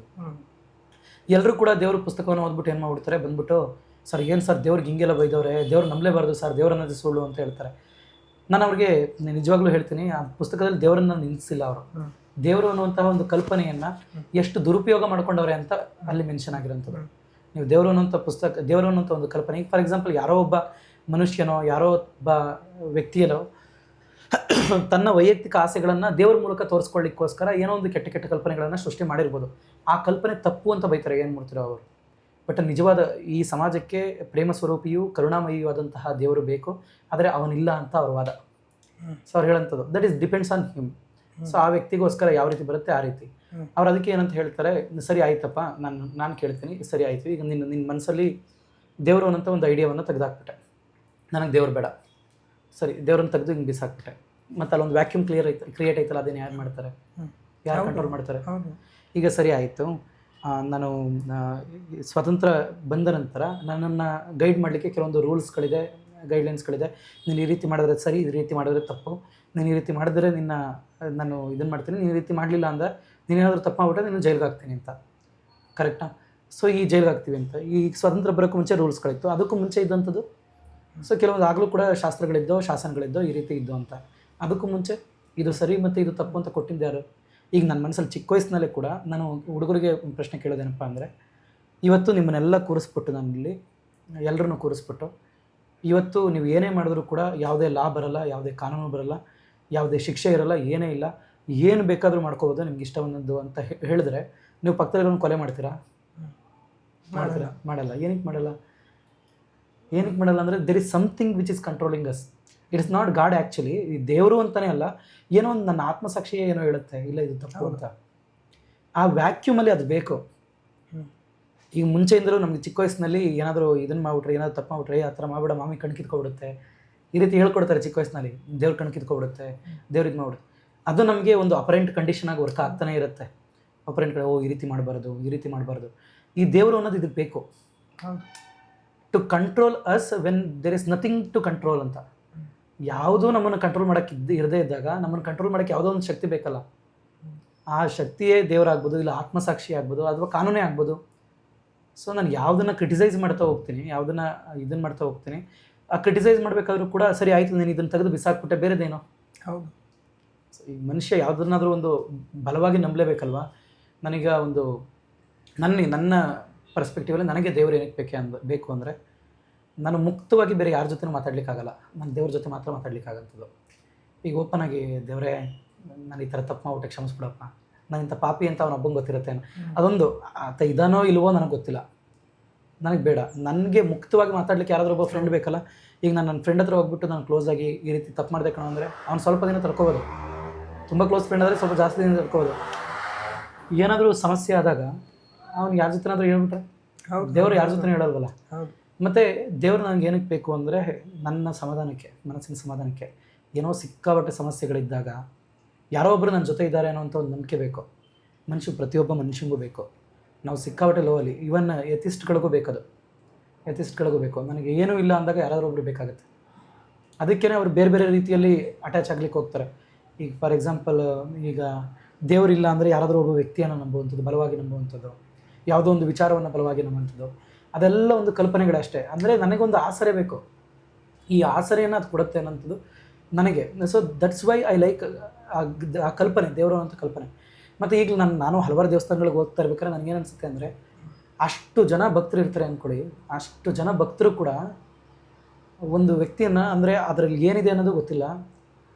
ಇದನ್ನೇ ಹೇಳ್ತಾರಲ್ಲ, ಭೈರಪ್ಪ ಅವ್ರದ್ದು, ಇದು ಭೈರಪ್ಪ ಅಲ್ಲ, ಇವರು ಡಿ ವಿ ಜಿ ಅವ್ರದ್ದು, ವಿಷ್ಣು ವಿಶ್ವಾದಿ ಮೂಲ ಮಾಯಾಲೋಲ ಈಶ ಸರ್ವೇಶ ಪರಬ್ರಹ್ಮನಿಂದು ಜಗ ಯಾವುದನ್ನು ಕಾಣದೊಡೆ ಅಳತಿಯನ್ನು ನಂಬಿಹುದು ಆ ವಿಚಿತ್ರಕ್ಕೆ ನಮಿಸೋ ಮಂಕುತಿಮ್ಮ ಅಂತ. ವಿಷ್ಣು ಅಂತೀವಿ, ವಿಶ್ವಕ್ಕೆ ಮೂಲ ಅಂತ ಹೇಳ್ತೀವಿ, ಈಶಾ ಅಂತೀವಿ, ಸರ್ವೇಶ ಅಂತೀವಿ, ಪರಬ್ರಹ್ಮ ಅಂತ ಹೇಳ್ತೀವಿ. ಆದರೆ ಇದನ್ನು ಯಾವುದನ್ನು ನಾವು ನೋಡೇ ಇಲ್ಲ. ಯಾವುದನ್ನು ಕಾಣದೊಡೆ ಅಳತಿಯಿಂದ ನಂಬಿಹೋ, ಕೇವಲ ಪ್ರೀತಿಯಿಂದ, ಕೇವಲ ನಂಬಿಕೆಯಿಂದ ನಾವು ನಂಬ್ಕೊಂಡಿದ್ದೀವಿ. ಆ ವಿಚಿತ್ರನೇ ಸಾಕಲ್ವಾ. ನನಗೆ ಆ ವಿಚಿತ್ರ ಕಾಣಿಸುತ್ತೆ ದೇವಸ್ಥಾನದಲ್ಲಿ. ಅಂದರೆ ನಾನು ಅಲ್ಲಿ ನೋಡ್ತಿಲ್ಲ, ಆದರೂ ಕೂಡ ನಾನು ನಂಬಿದ್ದೀನಿ ಸಂಪೂರ್ಣವಾಗಿ. ಅದಕ್ಕೆ ಪ್ರೂಫು ಕೊಟ್ಟಿಲ್ಲ ದೇವರು. ನಾನು ಇದ್ದೀನಿ ಅಂತ ದೇವರು ಎಲ್ಲೂ ಪ್ರೂಫ್ ಕೊಡಲ್ಲ. ನಾವು ಬೇಕಾದ್ರೆ ನೇಚರಲ್ಲಿ ನಾವು ಕಾಣ್ಕೊಳ್ಳೋದಷ್ಟೇ. ಅಂದರೆ ನನ್ನ ಮನಸ್ಸಿಗೆ ಸಮಾಧಾನ ಬಂದಾಗ ನಾನು ದೇವರಿಲ್ಲಿದ್ದಾನೆ, ದೇವರಿಲ್ಲಿದ್ದಾನೆ, ದೇವರಿಲ್ಲಿದ್ದಾನೆ ಅಂತ ಹೇಳಿಸ್ತೇನೆ. ಬಟ್ ದೇವರು ನಾನು ಇದ್ದೀನಿ ಅಂತ ಪ್ರೂಫ್ ಕೊಟ್ಟಿಲ್ಲ, ಆದರೂ ಕೂಡ ನಾನು ನಂಬ್ತೀನಿ ಅಂದರೆ ಆ ಕಲ್ಪನೆ ನನಗೆ ಬೇಕು ಅಂತ. ನನಗೊಂದು ಆಸರೆ ಬೇಕು, ನನಗೊಂದು ಸ್ಟ್ರಾಂಗ್ ಇದು ಬೇಕು ನಾನು ಇದು ಮಾಡಲಿಕ್ಕೆ. ನನಗೆ ಯಾವಾಗಾದರೂ ಕಷ್ಟ ಬಂದಾಗಲೂ ಅಷ್ಟೇ, ಎಲ್ಲರೂ ಕೈ ಬಿಟ್ಟಾಗ ಕೂಡ ಏನೋ ಒಂದು ಇದೆ ಅನ್ನೋಂಥ ಒಂದು ನಂಬಿಕೆ ಬೇಕು. ಆ ನಂಬಿಕೆ ನನಗೆ ದೇವರಲ್ಲಿ ಸಿಗುತ್ತೆ. ನನ್ನ ಪರ್ಸ್ಪೆಕ್ಟಿವ್, ನಾನು ಬೇರೆ ಯಾರ್ದೂ ನಾನು ಹೇಳಲ್ಲ. ನನ್ನ ಪರ್ಸ್ಪೆಕ್ಟಿವ್ ನನಗೆ ಈ ರೀತಿ ನನಗೆ ದೇವರು ಬೇಕು ಅಂತ. ಸೊ ಅದನ್ನೇ ನಾನು ಅವ್ರಿಗೆ ಹೇಳ್ತೀನಿ, ನೀನು ನಂಬುವಂಥ ದೇವರು ಯಾರಿಗೂ ಕೂಡ ಅನ್ಯಾಯ ಮಾಡಲ್ಲ, ಯಾರಿಗೂ ಕೂಡ ಮೋಸ ಮಾಡಿಲ್ಲ. ಮತ್ತು ನಿನ್ನ ನಂಬಿಕೆಯಿಂದ ಬೇರೆ ಯಾರಿಗೂ ಕೂಡ ತೊಂದರೆ ಆಗಲ್ಲ. ಅಂದರೆ ನಿನ್ನ ನಂಬಿಕೆ ಯಾವತ್ತೂ ಮೂಢನಂಬಿಕೆ ಆಗಲ್ಲ. ಕರೆಕ್ಟ್ ತಾನೆ? ನೀವು ನಂಬುವಂಥ ನಂಬಿಕೆಯಿಂದ ಬೇರೆ ಯಾರಿಗೂ ಕೂಡ ತಪ್ಪಾಗಲ್ಲ, ಬೇರೆ ಯಾರಿಗೂ ಕೂಡ ಅನ್ಯಾಯ ಆಗಲ್ಲ. ಯಾವುದೇ ನೈತಿಕ ಮೌಲ್ಯಗಳನ್ನು ನೀನು ಉಲ್ಲಂಘಿಸ್ತಿಲ್ಲ ಅಂದಾಗ ಅದು ಮೂಢನಂಬಿಕೆ ಹೆಂಗಾಗುತ್ತೆ? ಹೌದು. ಅದು ದೇವರಿಲ್ಲ ಅಂತ ಹೇಳಲಿಕ್ಕೆ ಸಾಧ್ಯವೇ ಇಲ್ವಲ್ಲ. ದೇವರಿಲ್ಲ ಅನ್ನುವಂತಹ ವಾದವೂ ಅಷ್ಟೇ, ದೇವರಿದೆ ಅನ್ನುವಂಥ ವಾದವೂ ಅಷ್ಟೇ. ದೇವರಿಲ್ಲ ಅಂತ ಬಂದಾಗ ಸರಿ ಆಯಿತು ಬಾ, ನಾನು ವಾದ ಮಾಡ್ತೀನಿ ಅಂತೆ. ದೇವರಿದೆ ಅಂತ ಬಂದಾಗ ಆಯಿತು ಬಾ, ವಾದ ಮಾಡೋಣ. ಸೊ ಏನಪ್ಪ ಅಂದರೆ, ಈ ವಾದಗಳು ಮಾಡಿದಷ್ಟು, ವಿಚಾರವಂತನ ಆದಷ್ಟು ನಮಗೇನಾಗ್ತಾ ಬರುತ್ತೆ, ಒಂದು ಅಮೃತದ ರೀತಿ ಮತ್ತೊಂದು ವಿಚಾರ ಬಂದೇ ಬರುತ್ತೆ.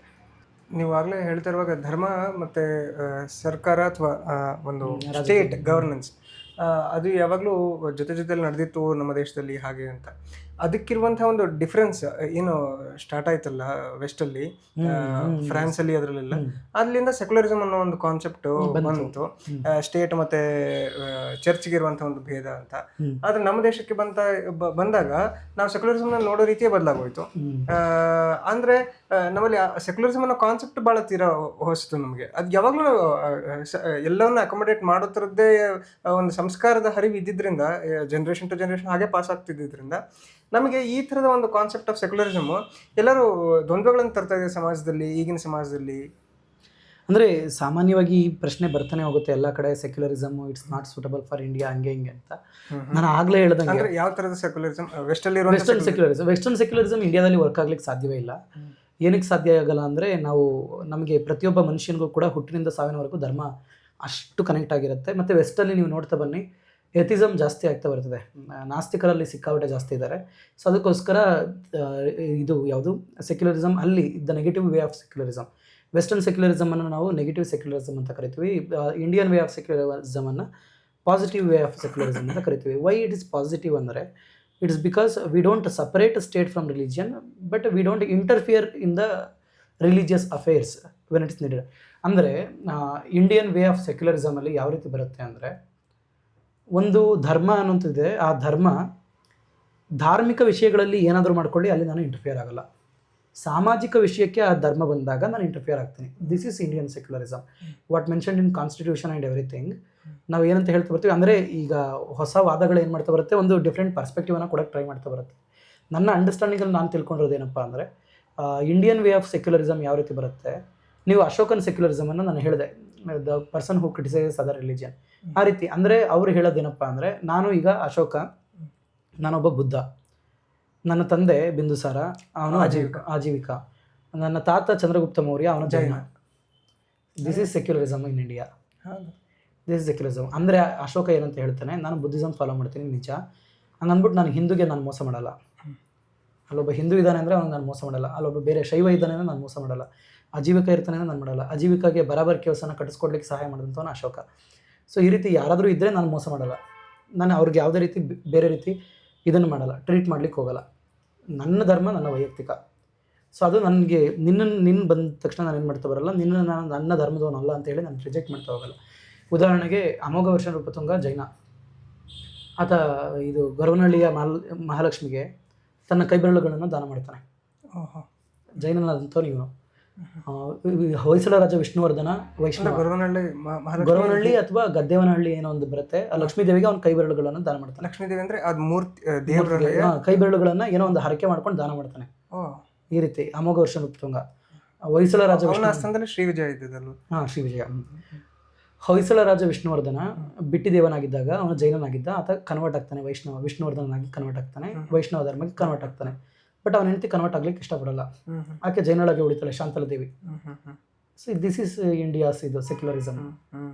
ಇಂಡಿಯಾದಲ್ಲಿ ಅಂದರೆ ಇಂಡಿಯನ್ ಸೆಕ್ಯುಲರಿಸಮ್ ಏನಂತ ಹೇಳ್ತಾ ಬರುತ್ತಪ್ಪ ಅಂದರೆ, ನಾನು ಇಂಟರ್ಫಿಯರ್ ಆಗಲ್ಲ ಎಲ್ಲೋ. ಇವನ್ ನೀವು ಇಂಡಿಯನ್ ಸೆಕ್ಯುಲರಿಸಮ್ ನೋಡ್ತಾ ಬನ್ನಿ, ಆರ್ಟಿಕಲ್ 25 ಏನು ಹೇಳುತ್ತೆ, ಆರ್ಟಿಕಲ್ 26 ಏನು ಹೇಳುತ್ತೆ. ಆರ್ಟಿಕಲ್ 25 ಏನಂತ ಹೇಳುತ್ತೆ, you have all the right to be follow your own religion. ನೀನು ಮಾಡ್ಬೋದು, ಪ್ರಾಕ್ಟೀಸ್ ಮಾಡ್ಬೋದು, ಪ್ರೊಪಗೇಟ್ ಮಾಡ್ಬೋದು. ಸೊ ಬೇರೆಯವ್ರನ್ನ ಕನ್ವರ್ಟ್ ಮಾಡುವಂಥದ್ದು ಇದು ಕೊಟ್ಟಿಲ್ಲ, ಬಟ್ ಇನ್ಫ್ಲೂಯೆನ್ಸ್ ಮಾಡ್ಬೋದು. ನನ್ನ ಧರ್ಮ ಚೆನ್ನಾಗಿದೆ, ನೀನು ಬಾ ಅಂತ ಇನ್ಫ್ಲೂಯೆನ್ಸ್ ಮಾಡ್ಬೋದು.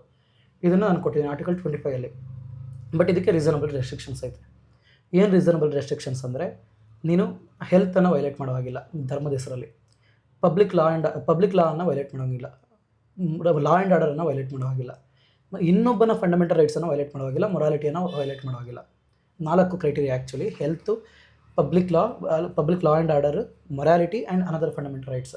4 ಬೇರೆಯವರ ಮೂಲಭೂತ ಹಕ್ಕನ್ನು ನೀನು ವೈಲೇಟ್ ಮಾಡೋ ಹಾಗಿಲ್ಲ, ಹೆಲ್ತನ್ನು ವೈಲೇಟ್ ಮಾಡೋ ಹಾಗಿಲ್ಲ, ಮೊರಾಲಿಟಿಯನ್ನು ವೈಲೇಟ್ ಮಾಡೋ ಹಾಗಿಲ್ಲ, ಪಬ್ಲಿಕ್ ಆರ್ಡರ್ನ ವೈಲೇಟ್ ಮಾಡೋ ಹಾಗಿಲ್ಲ. ನಿಮ್ಮ ಧರ್ಮವನ್ನು ನೀವು ಯಾವ ರೀತಿನಾದರೂ ಫಾಲೋ ಮಾಡ್ಕೊ, ಸಮಸ್ಯೆ ಇಲ್ಲ.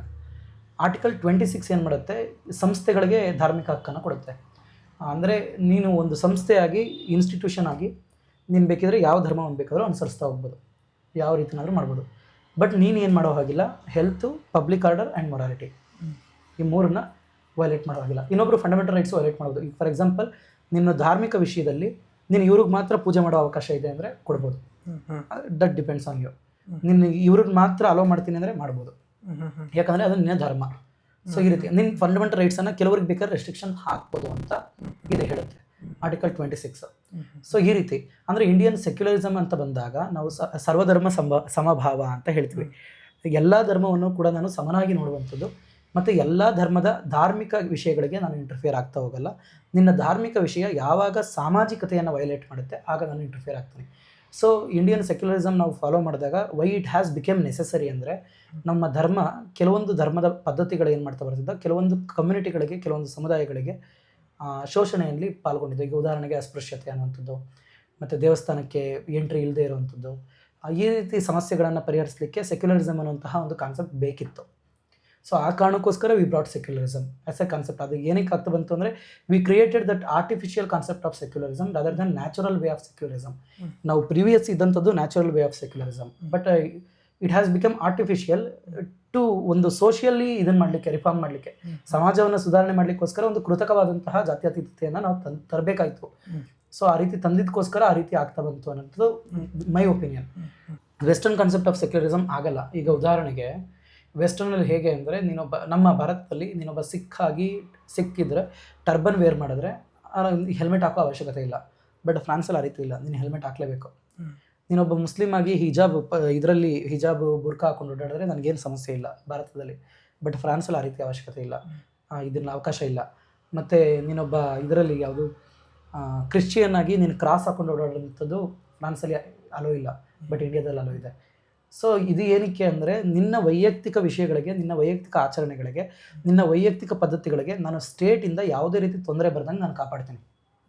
ಇದು ನನ್ನ ಸೆಕ್ಯುಲರಿಸಮ್, ಇದು ನಮ್ಮ ದೇಶದ ಸೆಕ್ಯುಲರಿಸಮ್.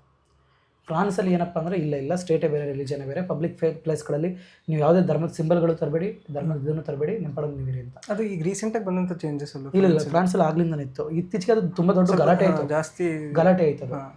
ಇದರಲ್ಲಿ ಯಾವಾಗ ಟರ್ಬನ್ ಅದು ಹಿಜಾಬ್ ಇಶ್ಯೂ ಅವೆಲ್ಲ ಆದಾಗ ಸ್ವಲ್ಪ ಗಲಾಟೆ ಆಯಿತು. ಆಮೇಲೆ ಇನ್ನೊಂದು ನೋಡಿ, ನಮ್ಮ ಭಾರತದಲ್ಲಿ ನಾವು ಯಾವುದೇ ಧರ್ಮದ ಫಂಕ್ಷನ್ ಮಾಡಿ ರೋಡನ್ನು ಬ್ಲಾಕ್ ಮಾಡ್ತೀವಿ, ರೇಡಿಯೋಗಳಾಗ್ತೀವಿ, ಇದನ್ನು ಹಾಕ್ತೀವಿ. ಸೊ ಧರ್ಮದಕ್ಕೋಸ್ಕರ ಜಾಥಾಗಳನ್ನ ಮಾಡ್ತಾ ಹೋಗ್ತೀವಿ, ಅವೆಲ್ಲ ಅಲೋಡ್. ಸೆಕ್ಯುಲರಿಸಮ್ ಇಲ್ಲ ಅಂದರೆ ಅವೆಲ್ಲ ಅಲೋ ಆಗ್ತಿತ್ತಾ? ಅದೇ ಅಲ್ವಾ? ಸೆಕ್ಯುಲರಿಸಮ್ ಇಲ್ಲ ಅಂದರೆ ನಿಮ್ಮ ಪಬ್ಲಿಕ್ ಪ್ಲೇಸಲ್ಲಿ ಧರ್ಮವನ್ನು ತರಂಗೇ ಇಲ್ಲ. ಸೊ ಅದು ಫ್ರಾನ್ಸಲ್ಲಿ ಇದೆ. ಅದು ನಮ್ಮ ಕಾನ್ಸ್ಟಿಟ್ಯೂಷನ್ ಬರೋಕ್ಕೆ ಮುಂಚೆಯಿಂದಲೂ ನಡೀತಾ ಇದೆ, ಜಾತ್ರೆ ನಡೀತಾ ಇದೆ. ಅದನ್ನು ಈಗ ಕುಂಭಮೇಳ ಇಷ್ಟು ದೊಡ್ಡದಾಗಿ ಸ್ಟೇಟೇ ಪ್ರಮೋಟ್ ಮಾಡುತ್ತೆ. ಹೌದು, ಸ್ಟೇಟೇ ಪ್ರಮೋಟ್ ಮಾಡುತ್ತೆ. ಏನಕ್ಕೆ ಅಂದರೆ ಅದೇ ರೀತಿ ಸ್ಟೇಟ್ ಈಗ ಕುಂಭಮೇಳವನ್ನು ಪ್ರಮೋಟ್ ಮಾಡುತ್ತೆ, ಸ್ಟೇಟ್ ಹಜ್ ಯಾತ್ರೆಯನ್ನು ಪ್ರಮೋಟ್ ಮಾಡುತ್ತೆ. ಸೊ ಇದಕ್ಕೆ ಈಕ್ವಲ್ ಆಗಿ ಏನು ಕೊಡ್ತಿದೆ ಅಂದರೆ, ಈಗ ದೇರ್ ಇಸ್ ಪಾರ್ಸಿ ರಿಲಿಜನಲ್ಲಿ ಐ ಥಿಂಕ್ ಜಿಯೋ ಪಾರ್ಸಿ ಅಂತ, ನನಗೆ ಎಕ್ಸಾಕ್ಟ್ಲಿ ಗೊತ್ತಿಲ್ಲ. ಜಿಯೋ ಪಾರ್ಸಿ ಅಂತ ಏನೋ ಒಂದು ಸ್ಕೀಮ್ ಇದೆ. ಅಂದರೆ ಪಾರ್ಸಿ ಪಾಪ್ಯುಲೇಷನ್ ಕಡಿಮೆ ಆಗ್ತಿದೆ ಅಂತ ಹೇಳಿ ಅಲ್ಲಿ ಮಕ್ಕಳಾದ್ರೆ ದುಡ್ಡು ಕೊಡ್ತಾರೆ. ಬೇರೆ ನಮ್ಮ ದೇಶದಲ್ಲೇ ಪಾರ್ಸಿ, ಬೇರೆ ಎಲ್ಲೂ ಇಲ್ಲ ಈಗ ಪಾರ್ಸಿ. ಸೊ ನಮ್ಮ ದೇಶದಲ್ಲಿ ಮಾತ್ರ ಐ ಥಿಂಕ್ ಬಾಂಬೆ ಆ ಕಡೆ ಇದೆ. ಸೊ ಈ ರೀತಿ ಸ್ಕೀಮ್ ಇದೆ. ಸೊ ಇಟ್ಸ್ ಲೈಕ್ ನೋಡಿ, ಅಂದರೆ ಸ್ಟೇಟ್ ಏನಕ್ಕೆ ಅಂದರೆ ಅಟ್ಲೀಸ್ಟ್ ಅದೊಂದು ಕಲ್ಚರ್ ಉಳಿಸ್ಬೇಕಲ್ಲ. ಹೌದು. ಸೊ ಎಲ್ಲಿ ಸ್ಟೇಟ್ ಇಂಟರ್ವೆನ್ಷನ್ ಬೇಕೇ ಬೇಕಾಗುತ್ತೆ, ಅದು ಸ್ಟೇಟ್ ಪ್ರಾಕ್ಟೀಸ್ ಮಾಡಲೇಬೇಕಾಗತ್ತೆ.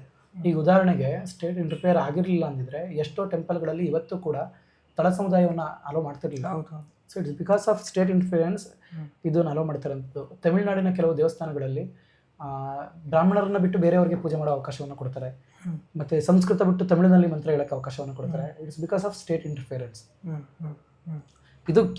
ಇದಕ್ಕೆ ಯಾರಿಗೆ ಬೇರೆಯವರಿಗೆ ಕೆಲವು ರೀತಿ ಯಾವ ರೀತಿ ಕಾಣಿಸ್ಬೋದು ಅಂದರೆ ಇದೇನೋ ವೈಲೇಟ್ ಮಾಡ್ತಿದೆ ಪ್ರಿನ್ಸಿಪಲ್ ಅಂತ, ಬಟ್ ಇದೊಂದು ಸಮಾನ ಅವಕಾಶವನ್ನು ಕೊಡ್ತಿದೆ ಅನ್ನೋದು ಕೂಡ ನಾವು ಗಮನಿಸಬೇಕಾಗುತ್ತೆ ಸೊ ಆ ಸಮಯದಲ್ಲಿ. So it's all about how you adapt ಅಂತ. ಇದನ್ನು ನೋಡ್ತಾ ಇರುವಾಗ ನಮ್ಮ ಇತಿಹಾಸದಲ್ಲೂ ಕೂಡ ನೀವು ಸಾಹಿತಿಗಳ ಬಗ್ಗೆ ಪ್ರಸ್ತಾಪ ಮಾಡುವಾಗ ಪಂಪ ಒಬ್ಬ ಜೈನ ಕವಿ ಆದರೂ ಕೂಡ ಮಹಾಭಾರತವನ್ನು ಕಥಾವಸ್ತುವಾಗಿ ಇಟ್ಕೋತಾನೆ. ಅಥವಾ ಏನಂತ ಹೇಳ್ತಾನೆ ಅಂದರೆ, ವ್ಯಾಸ ಮುನೀಂದ್ರ ರುಂದ್ರ ವಚನಾಮೃತ ವಾರ್ಧಿಯನ್ ಈಸುವೆನ್ ಕವ್ಯಾಸಮೆನ್ ಎಂಬ ಗರ್ವ ಏಮನಾಗಿಲ್ಲ ಅಂತ.